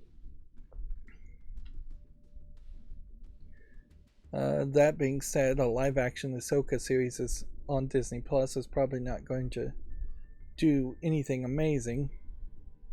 Disney Plus is failing a lot more than I thought it would, from what I can tell. I really would have thought Disney Plus would have been a huge success, but it's probably just too expensive and it was too late to the party. And arguably, if I was running Disney Plus, I would say let's merge Disney Plus into Hulu, and anybody who has a Hulu account also gets Disney Plus, and then that way you have a much bigger growing audience of people who had Hulu for years before Disney Plus was released, or have a free version with ads on Disney Plus so everybody could see it. Arguably, even the Disney Channel, as being a premium cable channel, had that problem in which it was constantly desirable but not really worth the money to pay extra, when really it should have just been a basic cable channel. You would have never had the likes of Cartoon Network and Nickelodeon succeed if the Disney Channel was a basic cable channel instead. But that has nothing to do with video games, so let's move on. The rumor of Persona 3 remake and new Jet Set Radio game footage appears online. This is a very red image, and this is a very blurry image. Inherently, as you start to go into 3D, there is this increased question as to will Jet Set Radio be a tagging game, or will it be a skating game, or will it play very different from the way Jet Set Radio originally played? Because I feel like Jet Set Radio should be a very free-flowing skating game, a game where you potentially cannot fall over, and every trick you try you succeed at, or at least you do something and land on your feet when doing tricks. And it really shouldn't be a skateboarding game where you could actually fall over or mess up your tricks. And then the tagging aspect is going to be something that you're going to have to work on to make sure that's still fun and playable. And arguably, 2 gameplay mechanics alone is not really enough for a gameplay mechanic, so there might be some rhythm music aspect too that plays into it, or some new concept. I wouldn't be surprised if you could put something like lockpicking in a Jet Set Radio game and have gates that you have to lockpick to get past. It's kind of interesting that I couldn't name any of those characters from Jet Set Radio since I've never played it. It was a PlayStation exclusive. And as a PC gamer who was all into Nintendo when he was very young and then played the Xbox 360 before becoming a PC gamer, I've just never had access to any of the PlayStation exclusive or Sega Dreamcast games. And so unless those come to PC, I still wouldn't have any possibility of playing them. Super Bomberman R launches September 13th in North America and September 4th in Europe and Japan. Let's see, we only have about 4 more Gematsu articles today. This is going to be a fairly short stream, which is fine. This week's Japanese game releases are Mega Man Battle Network Legacy Collection and Dokapon Kingdom Connect and more. Let's see. Also, Atomic Heart coming to Japan, and several other games. Let's see, Cannon Dancer, Castle of Shikigami, Dokapon Kingdom Connect for the Switch, Mega Man Battle Network for the PS4 and Switch, Sinjo No Waltz for Nintendo Switch, that sounds like a visual novel, and then Session Skate Sim for the Switch. Now, noticeably, not a single game released this week in physical and digital form are Xbox compatible in any way. Like, so that is kind of an argument. But then there is an Xbox Series Digital for Canon DNC. It's being separated down to the digital only.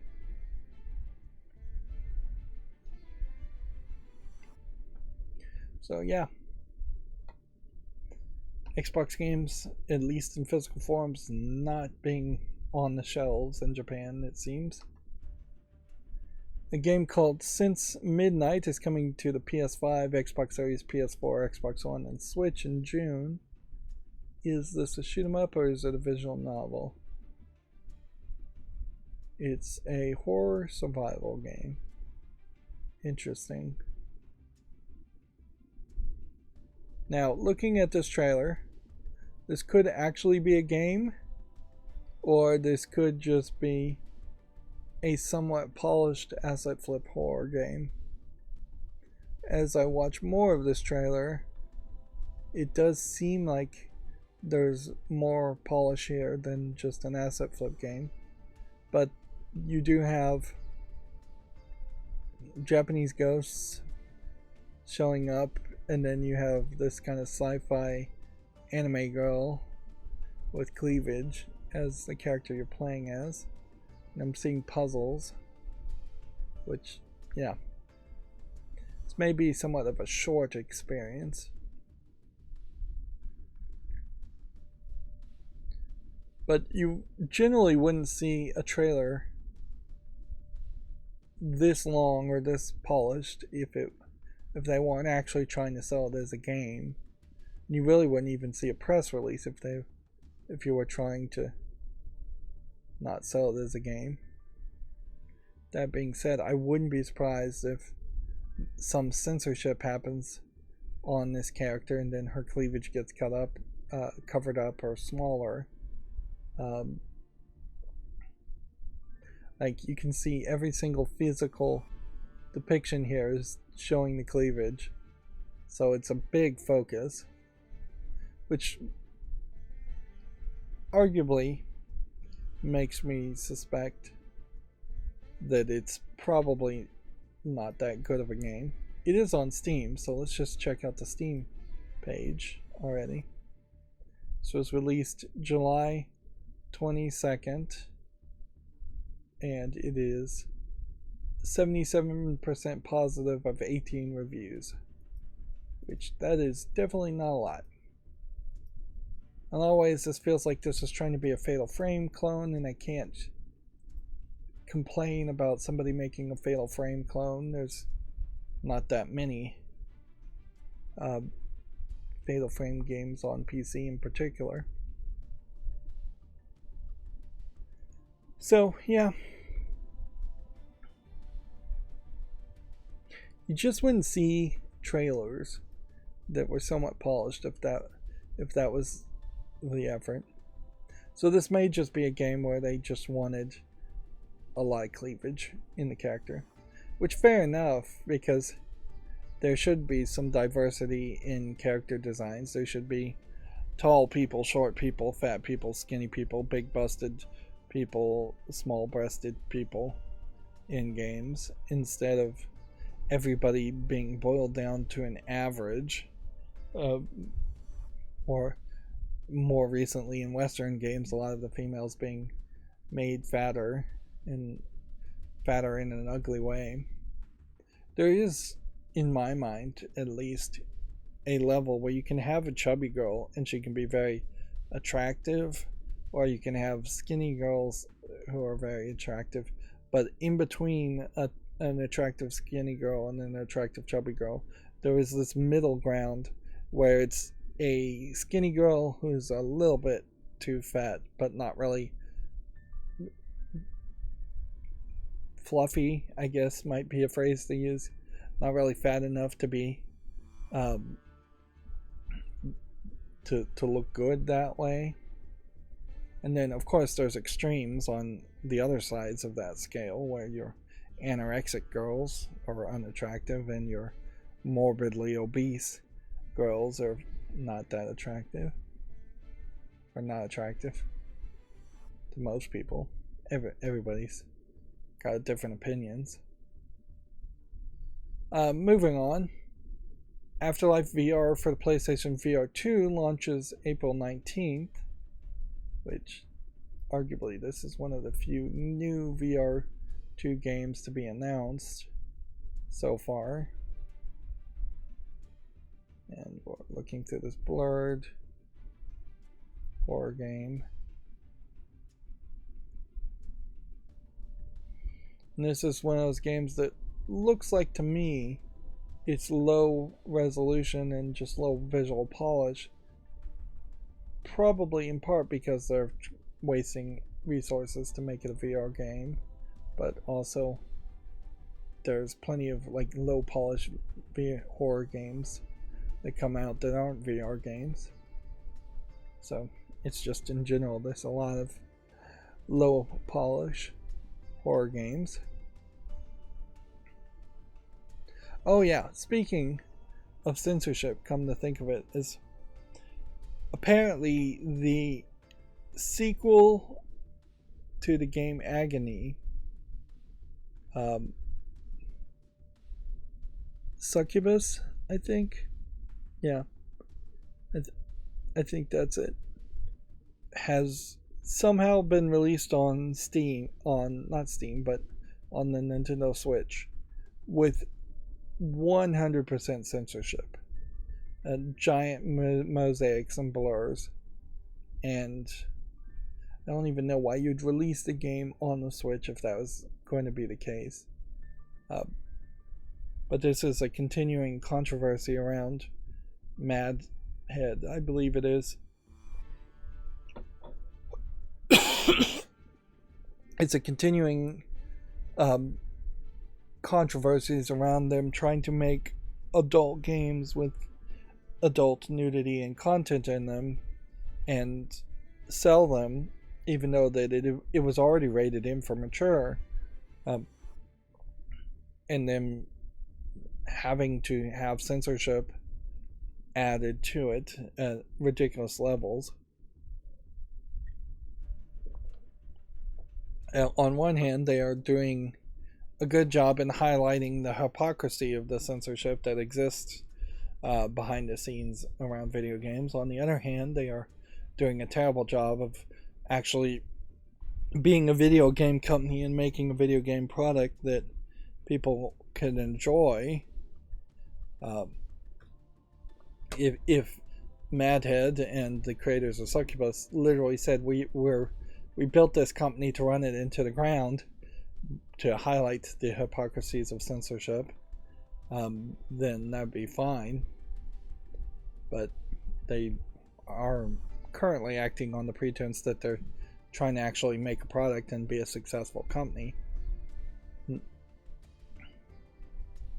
Moving on, the Gematsu says the fast-paced character tag action game Geno Kids Kickstarter campaign is launched. It's seeking £30,000 in funding, which is not a lot. In a lot of ways, this looks like this could be a Jet Set Radio type competitor, with the difference being that you have more flat 2D anime characters in primary color palettes, and they aren't wearing roller skates. They all seem to be girls, but you know, it's possible that this is a guy, and it's possible that this is a guy with just green stockings on. Let's see if the Kickstarter trailer tells us anything more. Never heard of Nuke Fist. That's an interesting camera angle. Wasn't really expecting a beat 'em up game in tagging.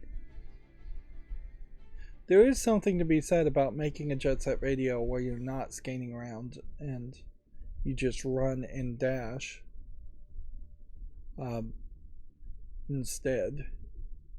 But you really don't need to get rid of the roller skates if you create a system where roller skating is super easy and you can't fall over or stumble. And then roller skates give you an excuse to make the characters move faster anyways. And all games tend to benefit from moving faster. I am not seeing really any tagging at all in this. This looks like it's a beat 'em up game with parkour platforming elements. And it seems to also have some rock and roll music themes to it.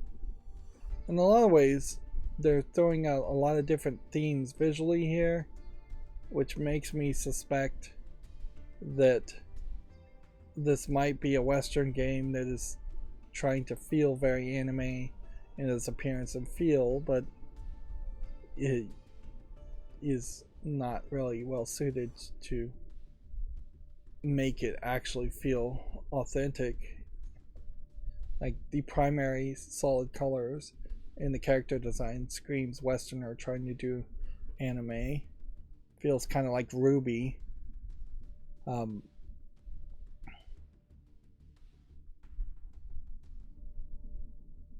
Yeah. If anything, I'm confused and unimpressed by that trailer because, yeah. Character tag action game. Oh, maybe I misunderstood the headline here. It's tag in that you tag in a character and tag them out, not tagging, which this screenshot confused me.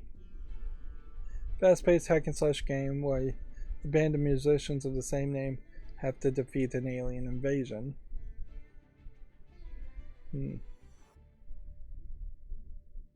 Alright, well, I am highly suspect of any game that wants a small amount of funding on Kickstarter. That either means the game is already done, or they already have a publisher, or they're trying to take the money and run, or they don't know how much money they really need. And in watching the trailer, there's not a lot that interests me. This feels almost like a Devil May Cry type game more than Jet Set Radio, which I guess would make more sense. The enemies don't look particularly interesting as far as the generic minion enemies. The background areas don't look particularly well polished or interesting. I could definitely see this being a button masher type experience where you're just smashing buttons all over the place. And then the other game, I should just turn off this tag because this is just not working at all for me. That is supposed to be coming out this year is Mika and the Witch Mountain, which is a completely different looking game. And it's being developed by Nukefist and Chibig instead, together. And honestly, this looks more interesting than the other game. Moving on, Inscription is now available for the Xbox Series and Xbox One. It was previously released for the PS5, PS4, Switch, and PC. Seems like it's fairly late to the party. We can see that Inscription is overwhelmingly positive as a card battler. Yep. And I guess I am just waiting for this to go down in price. At $11.99, this would have been a fine price to buy it at. Even at $20 now, it's a pretty decent price. There's no DLC, and you could possibly find a good bundle. I question whether something like Loop Hero here, which was also very popular for a brief second there, A lot of people talking about it. Question if it still has relevancy, though, that I would need to go back and play it, particularly if it's going to take me a couple of years to get to that point. Okay, and so now we're going through the games that came out on Steam, and for some reason my ad blocker wasn't enabled, so all the pages are going to be messed up. First one is an adult game called Sexy Nurse Puzzle, which is a Asian looking 3D CGI girl in different poses and different outfits. That seems to be about it. I'm not seeing any screenshots that imply what kind of puzzle it actually is. It's $1.33. It's English only, says it has full audio.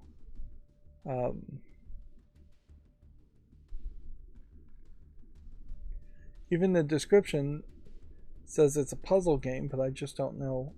I don't see it. So I don't know if it's supposed to be a jigsaw puzzle game or a slide puzzle game. The backgrounds all seem to toggle between like nurse, doctor's offices and dentist offices. But then one of the screenshots seems to oddly be on like a helicopter pad on top of a building. Yep. So yeah, not a lot of anything there. Again, it feels like one of these games where you are paying a severe premium to get a very small number of pre-rendered CGI images that either already exist for free online and have been licensed or stolen to put in the game, or you could find similar things online for free anyways. Sakura Kanji Kechi doesn't look polished enough. Core VR. Learn Korean in VR. Yeah, at this point I have no faith in any game teaching a secondary language. Farm Under Fire, a first-person shooter, online multiplayer game. I have to applaud this game for being thematically different, where you're playing as what look like devil, demon, goat characters running around shooting at, I think, farm animals. But you can see it's probably too low quality, too low polish at 59 cents. That's just too cheap for a player versus player game. And it says it has single player, but almost certainly it's only going to survive if it had great online fan base. And you can see the peak of today was 2 people, and its all-time peak being released on the 8th, and today being the 10th has been 17 people. So I doubt this is going anywhere at all as a game. Rise of the High King Elfblood Legacy is probably just an RPG Maker type game. Nothing of interest there. This next game's Magic P, or we'll say Magic Kitty Chapter 1, is a way of rephrasing it. There's kind of a wide variety of the visuals. It's mostly 3D CGI images, but then there's some images that feel a little bit more flat in 2D in their depiction, and a little bit less in quality, more zoomed out. It seems to me like somebody has put a lot of effort here to effectively try and make a Harry Potter clone. So I'm seeing a lot of different characters, a lot of variety in the types of characters, like a wolf girl and a witch lady and an elf girl, vampire girl. Then there's some screenshots that actually show what looks like some resource management and like magical brewing minigame. Let's see, you learn alluring spells, form passionate connections in the game. The fact is, Chapter 1 is a bit of a problem. It's $3.27, which is a little too cheap. It says it has English full audio and then supports 103 other languages in its interface.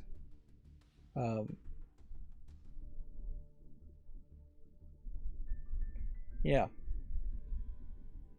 If anything, it's a little surprising that there aren't more Harry Potter parody sex elements, but making it a video game is probably unnecessary. There probably are some Harry Potter parody porn videos out there. It definitely seems like, while the general theme here is Harry Potter, some of these characters also are just asset flipped 3D models that already existed. Thematically, the characters don't feel completely connected.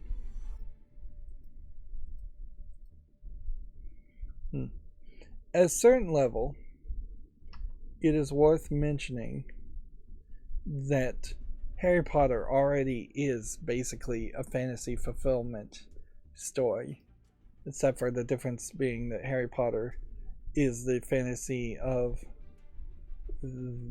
him being the chosen one and the most important character completely in the universe.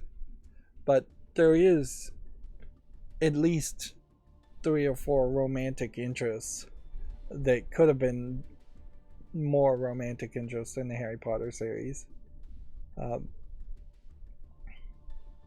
So it's really only one step away. And it's a fairly basic fantasy anyways, that you would have a more romantic success in your high school years, in your teenage years, and that everybody would desire you.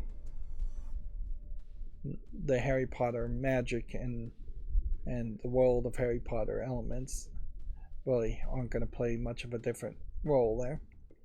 Moving on, the next adult game we have is called Sinful Soul, and I feel like this game was released outside of the adult section and now has been moved into the adult section.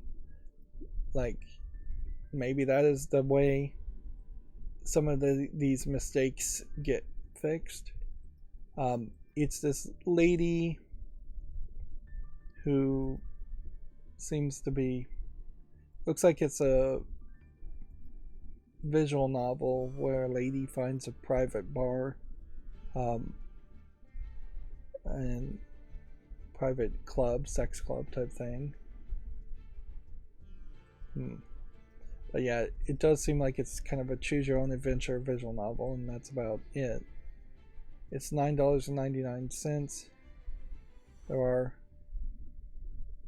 adult elements to it, but the majority of the screenshots really are trying to point it to being more of a standard visual novel with only having some adult content in it. Like, the vast majority of the screenshots are YouTube family friendly as far as what the actual game is. Yeah. And that might be the reason why it wasn't in the adult section before, but has now probably been pushed into the adult section by Valve, if I was to guess. This game, Don't Rage, doesn't look like anything. Getting to the Other Side might be an interesting game, but the visuals here look incredibly asset flippy. If anything, if you're going to make a chicken getting to the other side game, it probably should be a flat top-down puzzle game of some sort, or maybe a side perspective 2D puzzle game. Here we have a game called Holy Catch, which just looks like an RPG maker. I'll be surprised if we see even a single game that has anything to do with Easter, as far as video games go. Get to the Sus Bus is nothing. Rally Car doesn't look polished enough to be anything. Trail Hogs. We may have an interesting day here in which nothing at all gets on the fall list, really. Next we have an adult game called the Elven Forest VR, which, yeah, even with the blur enabled, it's still fairly obvious what the screenshots look like when it is just nipples in full frontal on the screen. So you have this blue-haired elven lady, seems to be the only character in the game shown, and they're in this kind of dark forest, which could be somewhat easily created, an asset flipped environment. She's a 3D CGI character. $4.49, so you're still paying a premium for it to be in VR, when I really don't see any reason why this should be a VR experience at all, other than it would just be way too short and boring if it wasn't in VR, and it still would probably be short and boring. That being said, we may be on the cusp here where VR porn in the form of adult games on Steam may be more of a thing.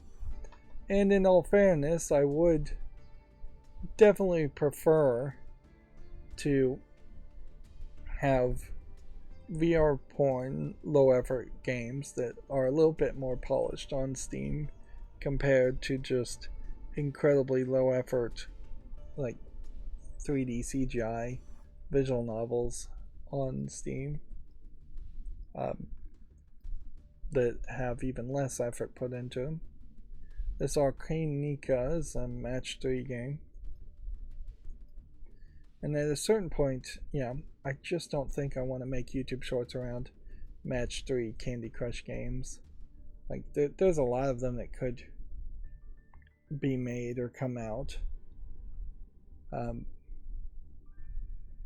And I have no way of evaluating which ones would be good and which ones would be bad.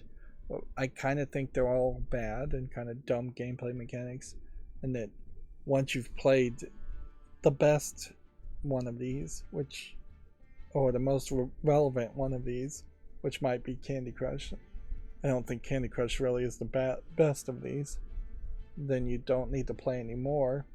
And arguably you don't need to even play one of these, because inevitably you'll have one mini game in a bigger game where it's a match 3 experience. Arguably Honey Pop is still your best suggestion, instead of having a collection of mediocre match 3 games.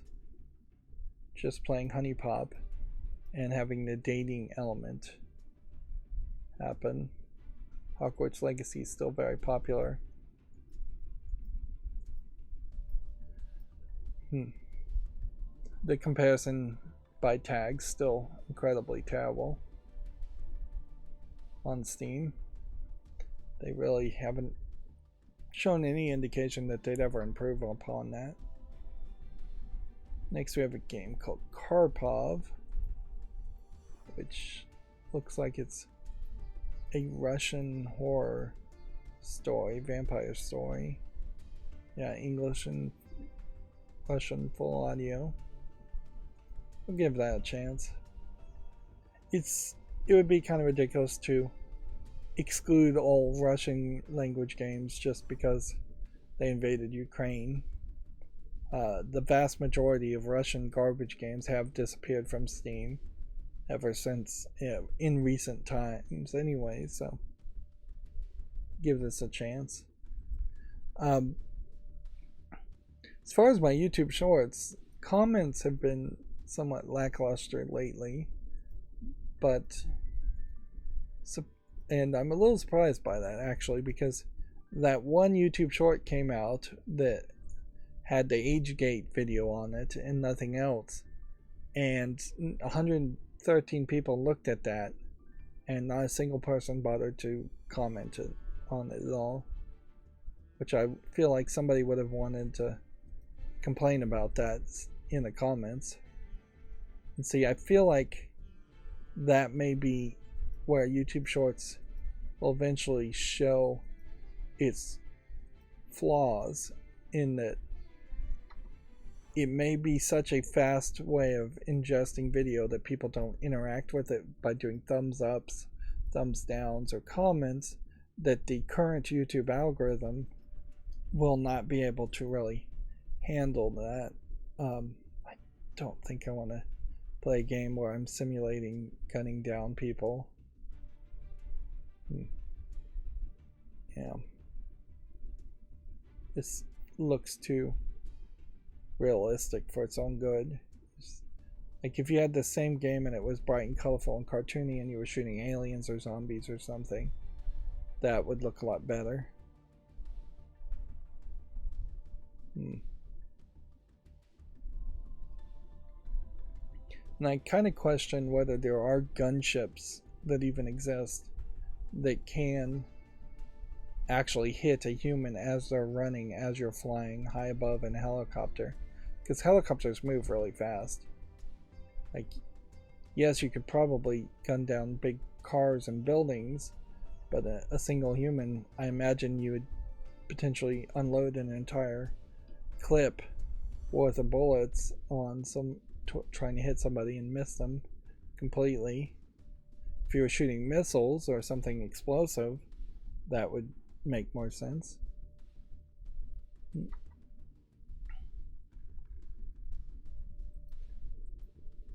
This doesn't look like anything as far as producer. Tycoon, Samurai Survivor, Undefeated Blade. Looks like it's trying to be a Vampire Survivor clone, but honestly, I don't think it's going to succeed that way. This is that style where they tend to make the characters particularly skinny. More of a Chinese animator trying to do anime. The Last Saintus. Is this an adult game? Feels like one of those games that would. There are costumes with high exposure, it says. This definitely feels like a game that would try to sell itself on adult content. But honestly, it just doesn't look like it has enough going for it.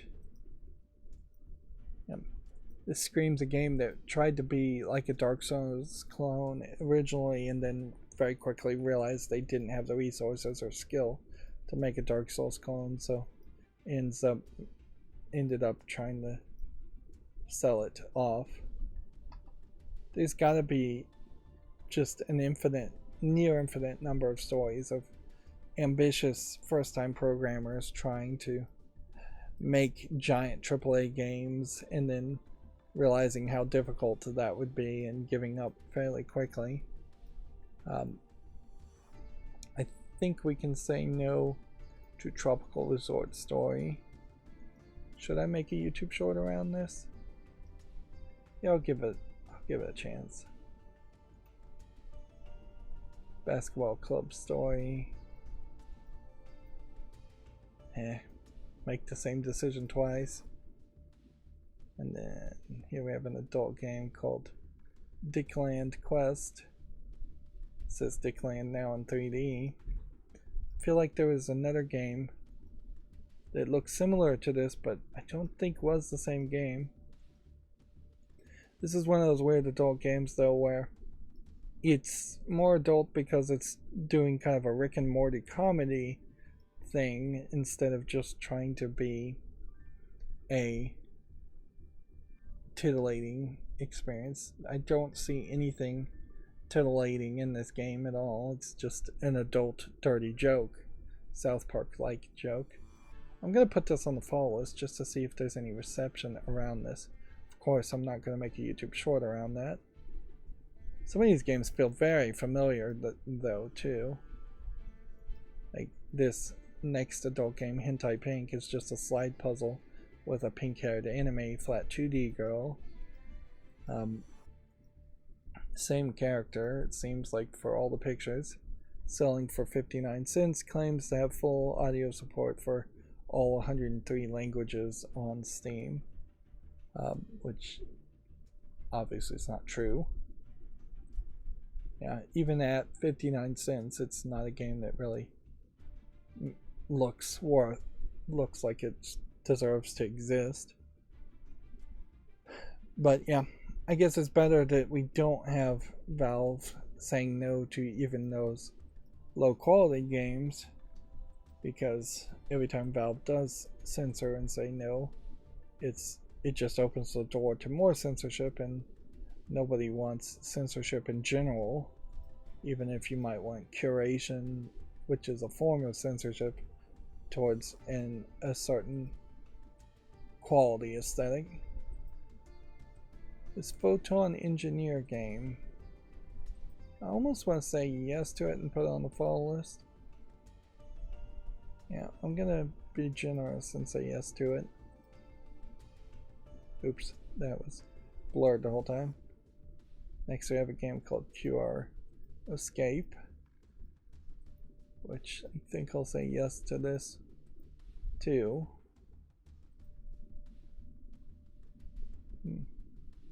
Now the danger here, though, is that any of these QR codes in a game like this could scan to take you to another website and could be a scam, and to like install virus on your cell phone or something like that. And one would hope that Valve can somehow confirm that. But yeah, you never, I wouldn't be surprised if there's no protection around that any of these QR codes easily would link to a website that would link to a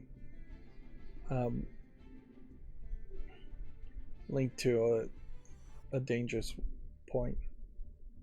I guess inherently, if the scanner is in the game itself, so you're using a QR code scanner inside the game and not having to put a phone up to your TV, which is the only way a QR code game really makes any sense in the first place, there would be some safety there. And if an app was linking directly to a website that is going through the Steam overlay interface, and one would hope that they're doing some security checking as far as where those websites link. For instance, Lego DC Supervillains has a link that you can click on in the menu that pops up and link to lego.com, but they haven't updated the link, and lego.com has erased all those listings, so it goes just to a 404 page not found link when you click on it. And originally I imagine those were Lego DC Supervillain sets, which is just not anything that they make or sell anymore, and Lego has been overly willing, certainly, to remove historical listings of old sets and retired sets. Miniland Adventure, I would have said yes to, except for it's already mixed, so I'm going to say no to that.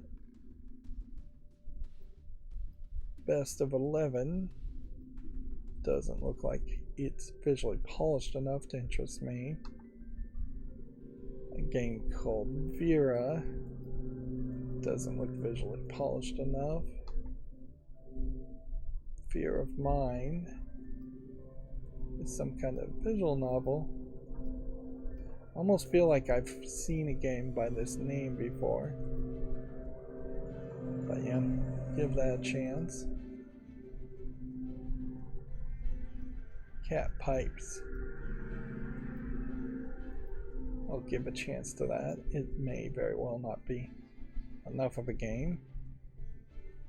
Lovely Crush here doesn't feel like it's an adult game. but it doesn't say it has nudity and sexual content in it, but it's not in the adult section.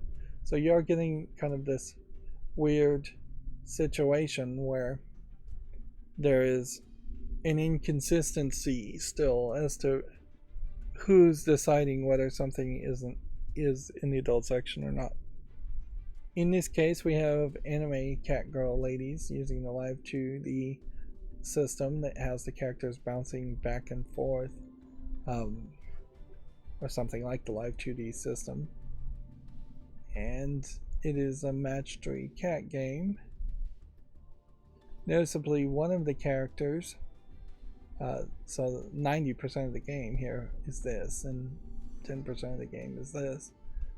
One of these characters, though, is in a Japanese, like, high school, college outfit, which previously Steam games have been not allowed when a character is in a schoolgirl outfit. I think they've finally given up that as a idea. There's a saying that I legal quoted where any lawyer can tell you not to do something. It takes a great lawyer to tell you you can do something.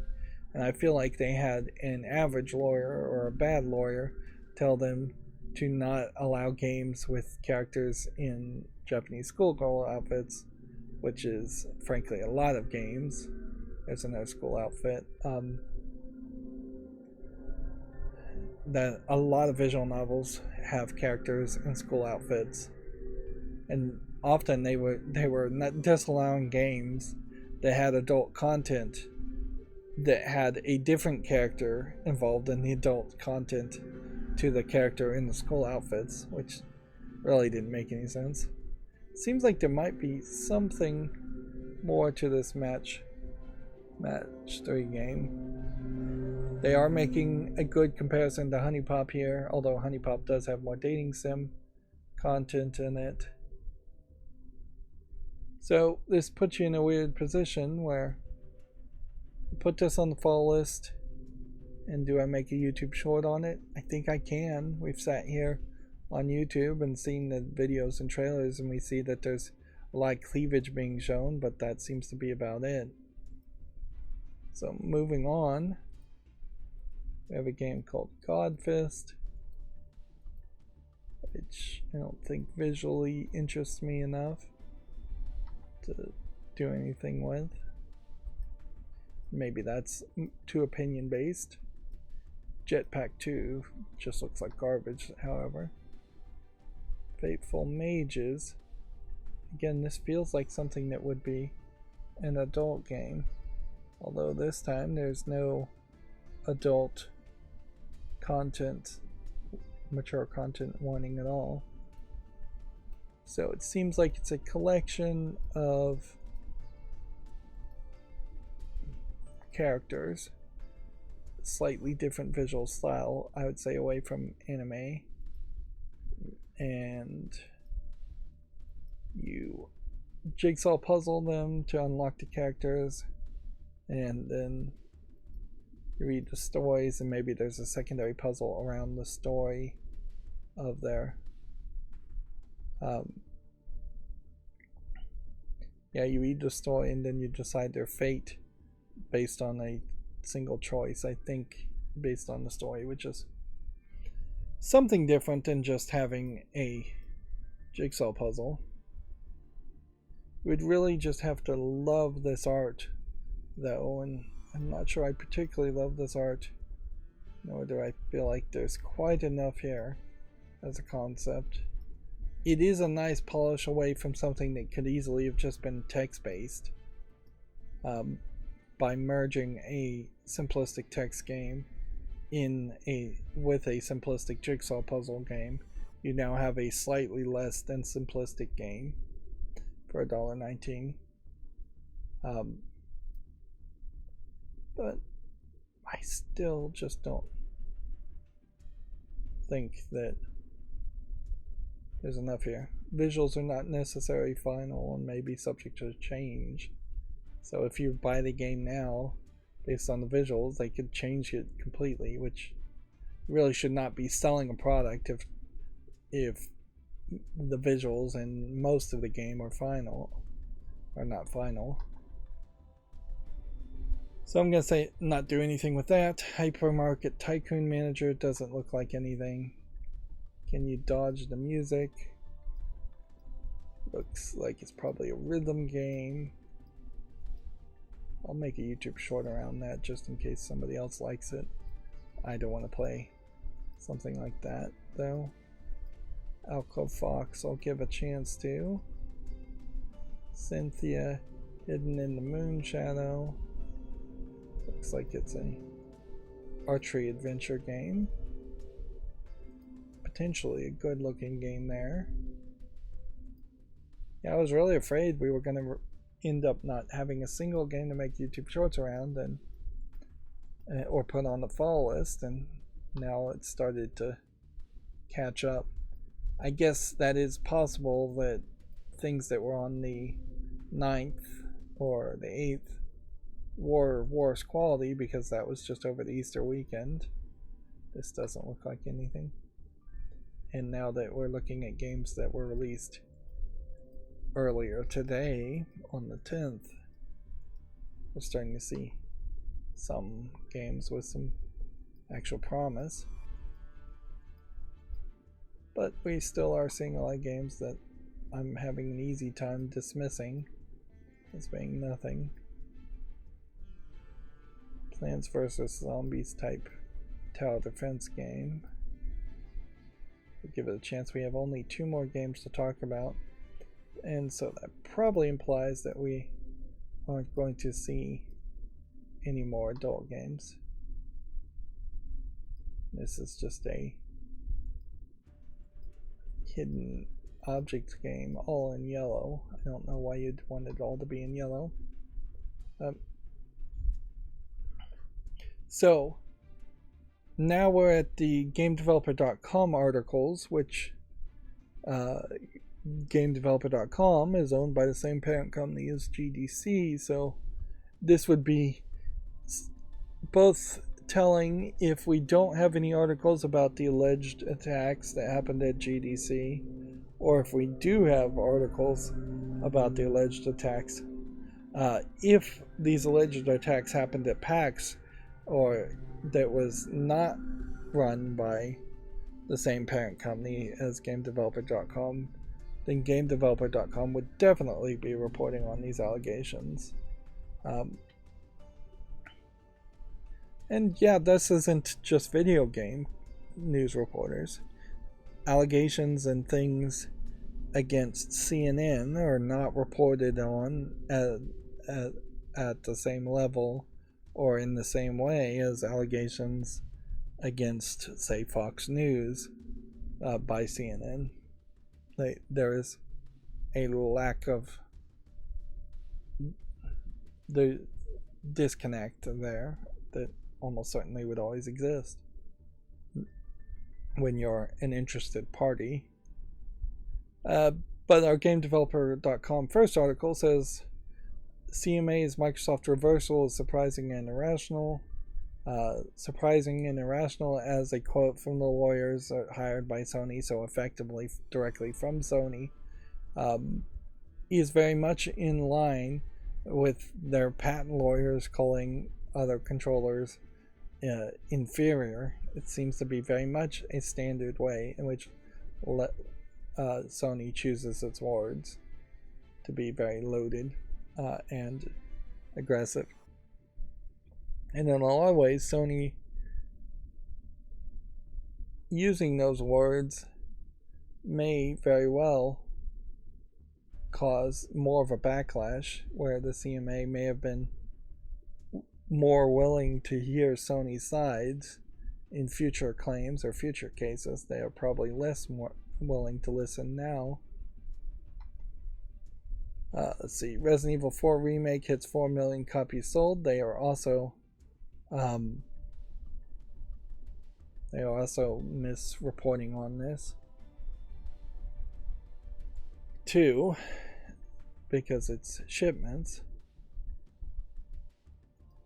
Let's just go to Capcom's website and just confirm That is what they are saying there.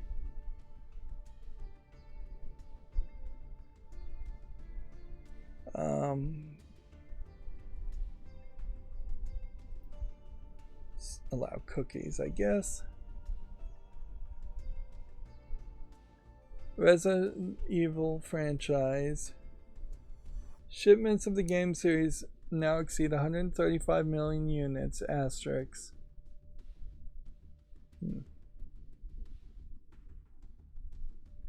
This is directly from them. Multi-platform title Resident Evil 4 has sold over 4 million units worldwide. So, I guess they are reporting accurately to what Capcom is claiming, that at some point it changed in the reporting from shipments to sales.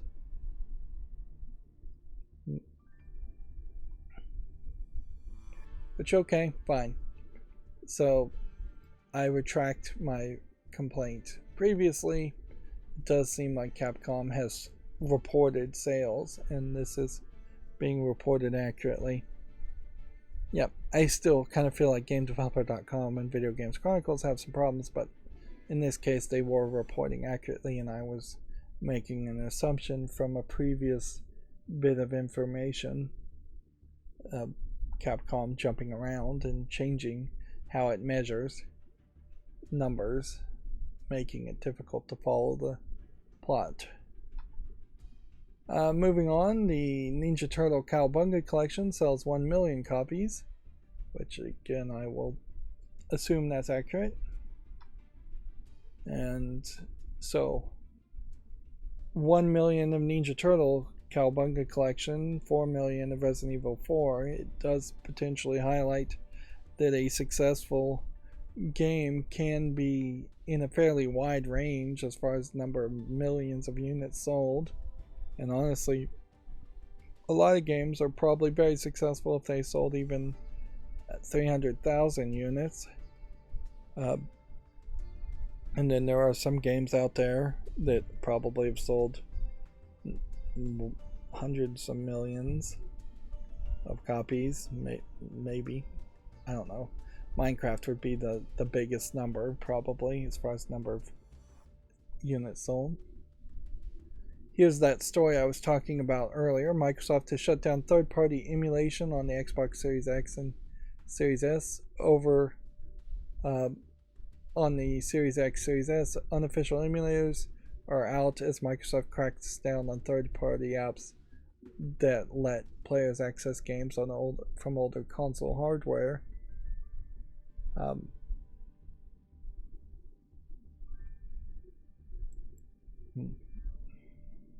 Which, yeah, this clearly has to fall on the shoulders of Microsoft instead of people trying to blame Nintendo.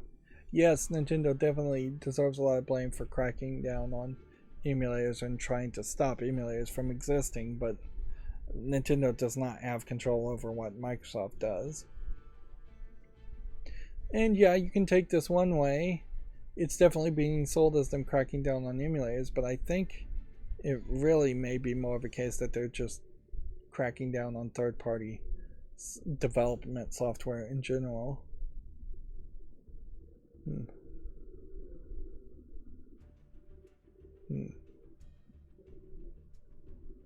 Yeah. If you want to emulate games, though, an old PlayStation 3, an old Xbox 360, almost certainly is your better way to set up a console if you have one sitting around gathering dust than to have emulation on your newer system. You're not really going to get much of a boost in performance between a 360 or PS3 and a PS5 and an Xbox Series X, because emulation effectively has been perfected for most old games and works perfectly fine, even with previous generation of hardware. If you want the best experience as far as performance, or if you want to emulate newer consoles through like the Dolphin emulator, you should be doing it on PC anyways. arguably, if you want to buy something new, your best bet is to buy a Steam Deck and then install RetroArch through Steam and Dolphin, which is still on Steam, last I heard, um, through the Steam Deck. And that'll give you a very good experience too, and a portable experience. There's no way I can really suggest doing emulation via the Nintendo eShop, except for the fact that some of those games may be somewhat hard to find otherwise, and yeah, you would be downloading ROMs for those games on PC. But I just don't think Nintendo really deserves extra money for emulating Tetris on Game Boy, really. But yeah, don't ever expect to be able to emulate on consoles. This does highlight a bigger problem, certainly with consoles and Microsoft or any other platform, is that at any point they can change the software and take things away from you and change the way the games work. PlayStation 3 did this notably when they got rid of the Linux capability on the PlayStation 3 and put out an update where you couldn't install Linux on it, and the US government was literally using PlayStation 3s as like a super cluster of computers running Linux, and even at that they still shut it down and got away with it. Moving on, we already talked about Joseph Staten moving on from Xbox Game Studios.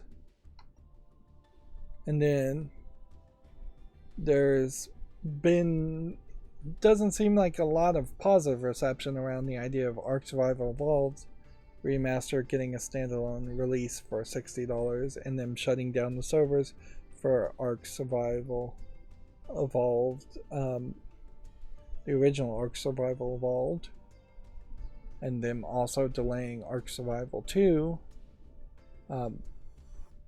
It's shady to say the least, and the creators of Ark have been shady multiple times in the past. So honestly, it's an audience that should jump ship, but notably nobody's really tried to make another Ark Survival clone that feels quite like Ark.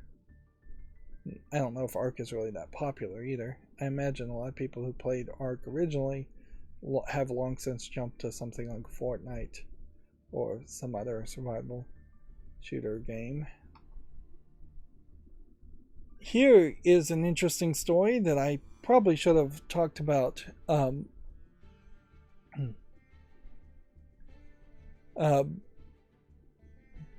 I would have liked to talk about this before. I hadn't heard anything around American McGee lately. His YouTube channel very quiet. Perhaps that's because his VPNs are messed up. Perhaps that's because the Chinese government grabbed him. Since he lives in China, perhaps it's just because he had nothing to say and didn't want to stream. Who knows? Could have had COVID. Could have been another COVID lockdown. Any of those things could have been the reason. But yeah, he hasn't had much to say or had that many live streams since they put out their official game pitch game bible for American McGee's Alice Asylum. Yeah, which would have been the third game in the Alice series. Alice, and then Alice Madness Returns, and Asylum. In fairness, Madness Returns, I think, ends on a fairly decent note. There isn't a lot of hanging plot threads. So the fact that there isn't going to be a third game, while somewhat of a shame amongst Alice fans, is not leaving them high and dry. But there is some weirdness around this. First of all, as I've been following American McGee, he definitely feels like he's not a person who is capable of making a game company or running a game company. He's long since stopped being somebody who could possibly be that. Spicy Horse, the company he had, was basically shut down, and the only thing he's been doing is making streams teasing out that there might be another Alice game while promoting his plushie Dreadful, which were like stuffed animals and just merchandising. He's been selling merchandising more than anything and selling on the nostalgia of Alice. But at some point there, he claimed he had a contract and a deal with a different company to make a Wizard of Oz game. So, taking some of the visual aesthetics and the ideas of Alice and potentially making Wizard of Oz game that would have not been in any way involved with EA, because EA owns the rights to Alice and has had very little interest in even reselling the old Alice games. They're available on EA Play. They're not easily available on on Steam, or they weren't. I think right now you can get Alice Madness Returns, and there's some way in which you can kind of hack out the original Alice game from Madness Returns and play it on from that executable that you get on Steam. Clearly there needed to be a reboot and remake of Alice 1 more than a trilogy third game, but a third game would also have been very nice. But yeah, he claimed on his streams that he had started the deals and made the deals to make an Oz Wizard of Oz game. And this saying that EA has now rejected his game pitch means he's leaving the industry is also him probably being dramatic, but also potentially being a little shady in that he is abandoning the other project, which I guess that might mean that the other project also fell through. And a lot of this literally, I think, just has to come down to American McGee. Like, American McGee is married to a Chinese lady. He lives in China. He is, oddly, as somebody who is both born in America and has American in his name, the most not American person.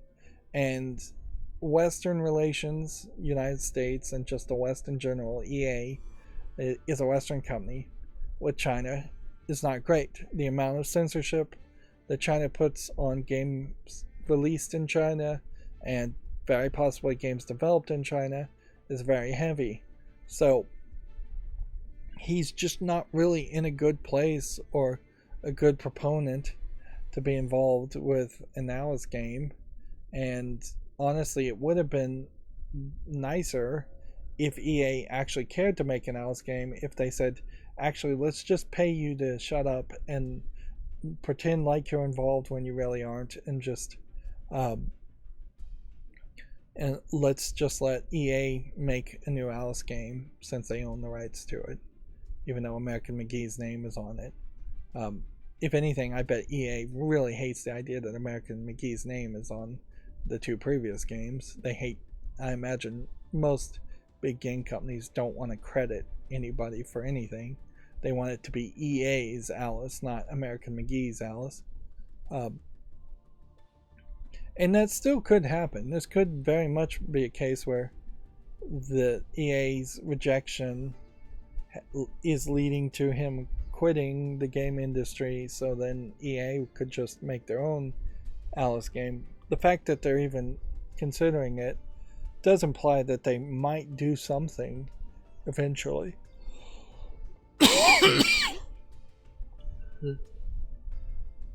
And honestly, it probably would be better if American McGee was just not involved. So let's read this full story. American McGee has announced his retirement from the game industry. The game designer said that after EA rejected his pitch for a third game in the Alice series, he's leaving both the franchise and the medium behind. And this must have been in a live stream I missed.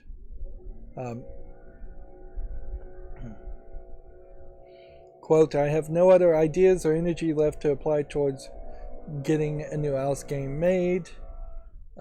Honestly, I feel like there's been a Kickstarter to fund at least the character design Bible, and so his company of artists that made the game pitch Bible probably did get paid to make a lot of art via Kickstarter support money towards a game that now seems like it doesn't have a chance of being made. Nor do I have any interest in pursuing new game ideas within the context of the current environment for game development. EA owns the license to the Alice series, which consists of the 2000 American McGee's Alice and the 2011 11-year difference even for the first sequel, and it would have been at least 12-year difference between the Madness Returns and Asylum.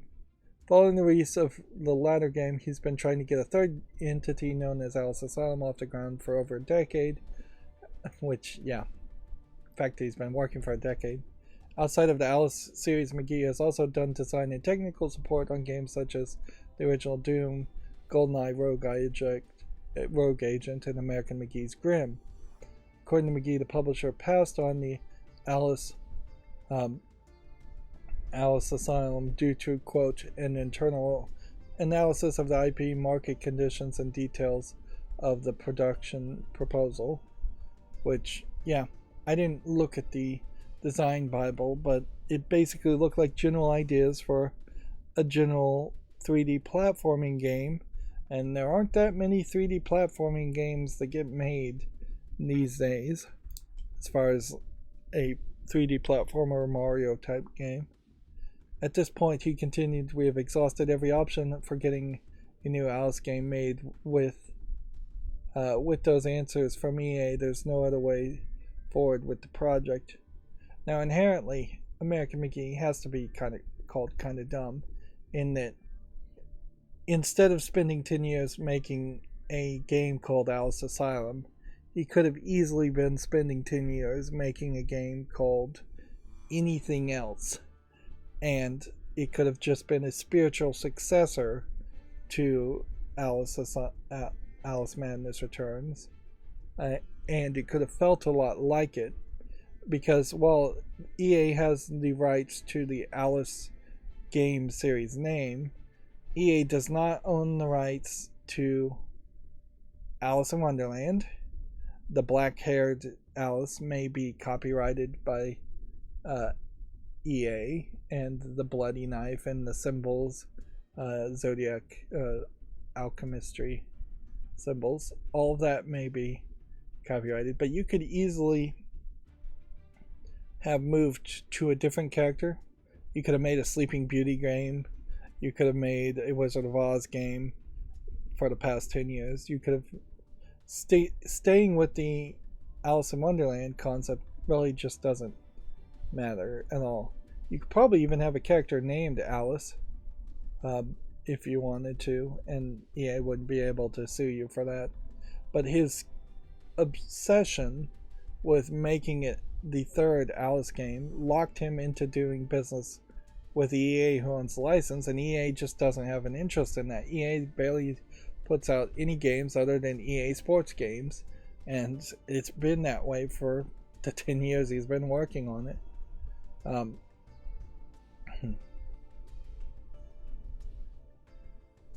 Let's see. In 2012, McGee said that he wanted the third game to take the form of an episodic title known as the Alice Otherlands, which Alice Otherlands, something called Alice Otherlands, was released at some point, but I think it really was more of a promo YouTube video.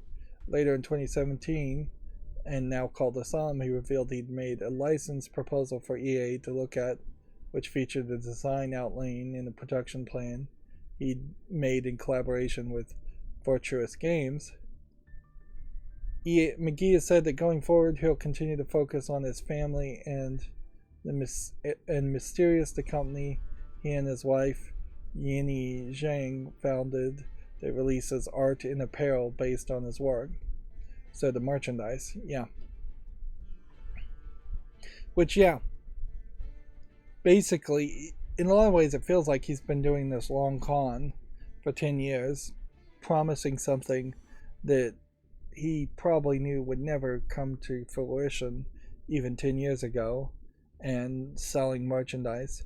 And for the people that want the merchandise, that's fine and all, but for people who felt like they were potentially supporting the development of Alice Hassan by buying merchandise, they probably got conned.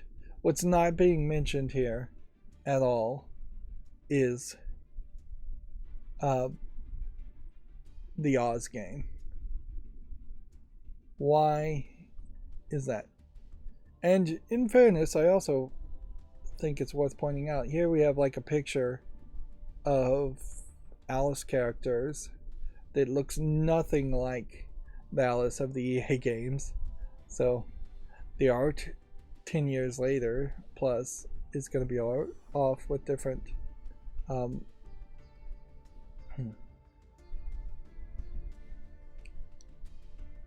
yeah. So he's like highlighting Instagram people's art things as far as here's the people that were getting funded. And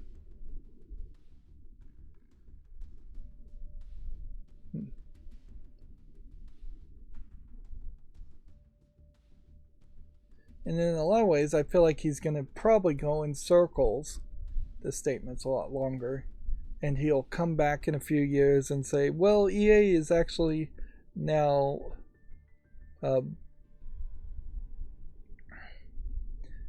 doing it again and they want to come back. Here he says, if someone does manage to convince EA to make us I'd like to make it clear that from this point forward I have no desire to be involved with that or any other Alice related development. So maybe he'll stop live streaming completely at this point. Because he was live streaming himself playing Alice.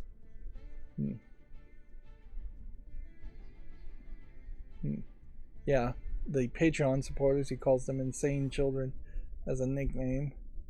So he has been just milking the Patreon supporters for 10 years. Or at least you could definitely make that claim.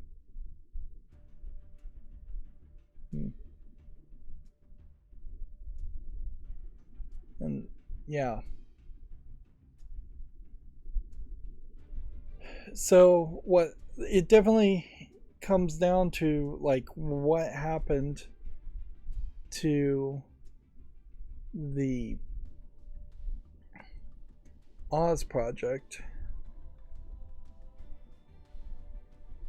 Here, even on this post, you can say you have to become a Patreon to see 61 exclusive posts.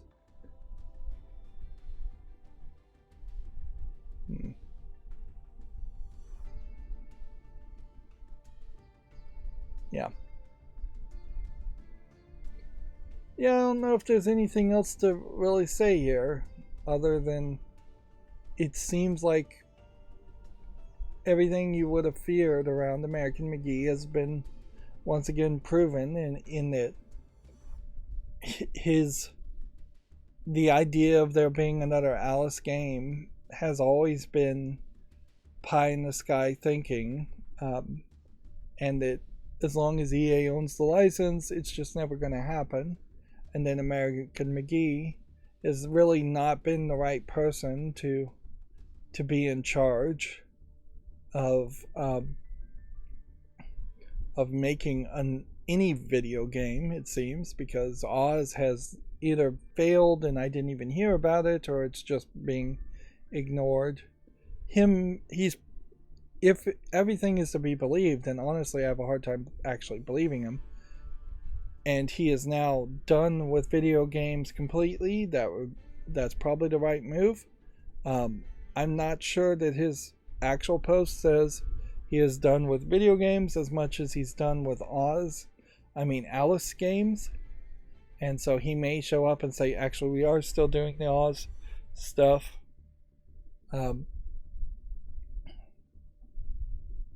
Yeah.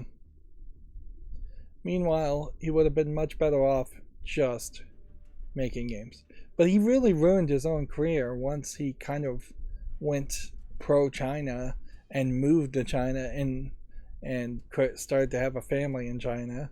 Like, the idea that you were going to have a successful video game development company in China was never really a good idea. It was just never going to happen. And when he did it, it was less obvious that that was going to be the case, certainly, but it's just never going to happen. There's been all kinds of rumors that maybe Tencent would be involved, or some other company might be involved, and EA would just sub-license out Alice. And yeah, that's very possible as to what would have probably happened if American McGee was going to be involved at all, is that you would have an Alice game made by somebody like Tencent, and it would be a very different type of game, and very possibly wouldn't be received that well. But yeah, this is the end of this game, whereas like the developer of Tsundere Simulator is still doing very similar things, just constantly putting out little teasers to keep people hyped, to keep people supporting, constantly throwing out ideas. If anything, I will say American McGee actually made a legitimate game pitch and game Bible concept and gave it to EA, whereas the Tsundere Simulator game has never really had anything like that. But yeah, there are definitely some other games out there that have been secretly pitched and in development for as long or longer, but they never get announced. And that's probably part of American McGee's problem too, is that he went the Patreon route and teased ideas and leaked ideas, basically, so anybody could steal his game development Bible and change things just a little bit and make a game very easily. So fans could make Alice Asylum, or at least something called Alice Asylum, very easily now, based on the ideas and concepts of the game development Bible. And they could just call it something else. And honestly, I suspect fans would likely get that project done more than American McGee would get that done. It is weird for him to say he is done with Alice completely when he really isn't saying that, because he's saying he's done with video games elements of Alice, but the merchandise they sell is definitely based on Alice in that universe. It's definitely inspired by it, so he'll never fully be done with Alice. Moving on, let's do some faultless cleanup, and then that'll be it for the stream. Yeah, a lot more speculation, I would say, and just feelings and opinions around the announcement of Alice Asylum's pitch being rejected and American McGee taking his toys and going home than any actual factual stuff there. If anything, 10 years ago, there was almost a 0% chance of Alice Asylum being made, and today there's an almost 0% chance of Alice Asylum ever being made. Nothing has changed in that 10 years, even though there's been a lot of talk. This Doors of Insanity game here looks like something that might have interested me, but clearly it's not very well received, so it has to leave the phone list.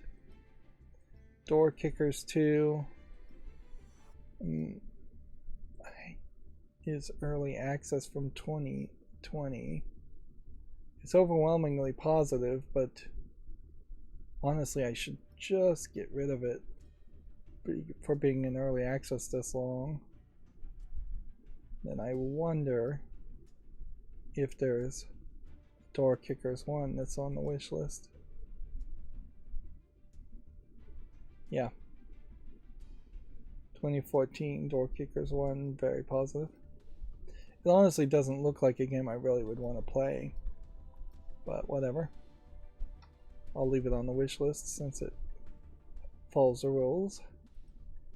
Then we have a game that only has 20 reviews, 80% positive, in 2021.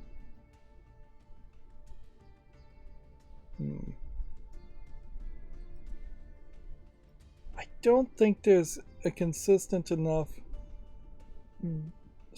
experience here. Looking at the screenshots, it does just seem like you're doing a lot of different things, of platforming, climbing. Yeah, it doesn't seem like you're doing that much though.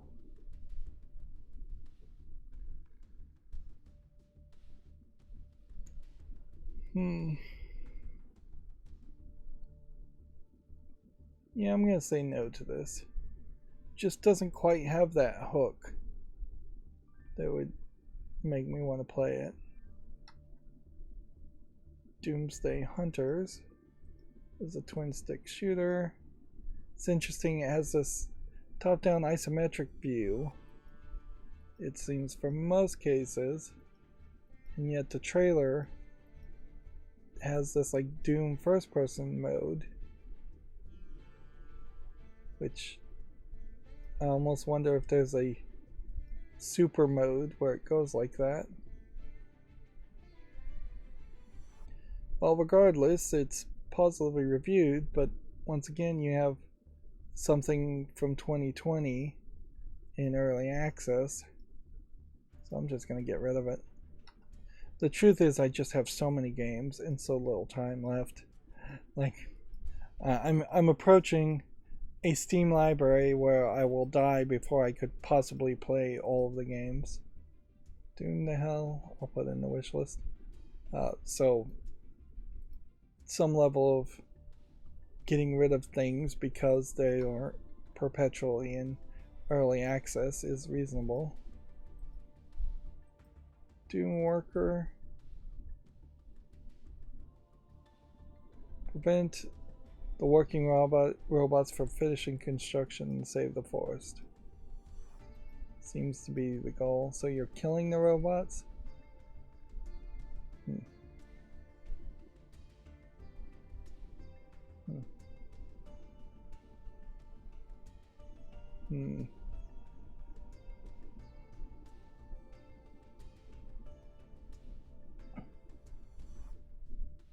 Yeah, I just don't.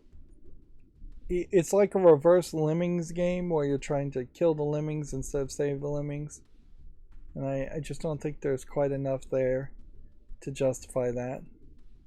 In comparison, like the game Terra Nil is out, and that's a game where you're undoing the harms of mankind on the environments and turning ecosystems and biodomes back into plant-based areas. December 2022 for this horror game. I think we can say no to this just because it's not going to get any more reviews. Do want to play Terra Nil at some point, but just killing lemming characters isn't enough. Dominus Rage. I think we can say no to this. I wish we saw more of this theme of fantasy games, maybe with a little bit more visual polish, but fantasy games where they are just fantasy characters and not fantasy characters that are also in Final Fantasy leather type high fashion designs. More Gauntlet style looking games would be nice. That being said, this isn't going to be it, so we'll get rid of this. I really should just be more critical. Domino Simulator looks good, and I have been keeping an eye out for a domino game, domino toppling game.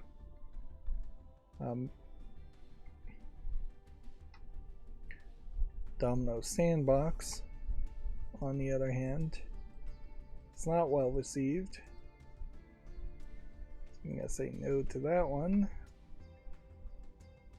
The Dominion might be based off real world deck building game.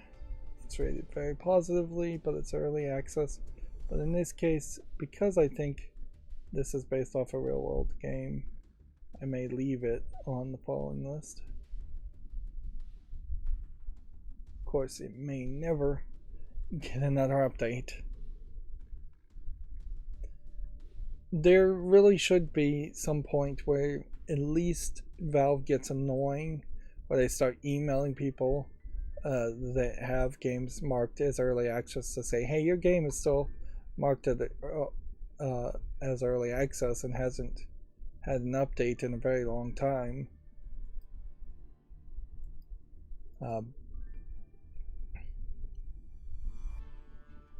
Like, it's hard, particularly for a shopper, to see when the last update happened. Prices might be automated or being changed by somebody who's not really programming the game. Yeah, I didn't even know this. Come to look at it, it's early access release date and release date being set as the same day.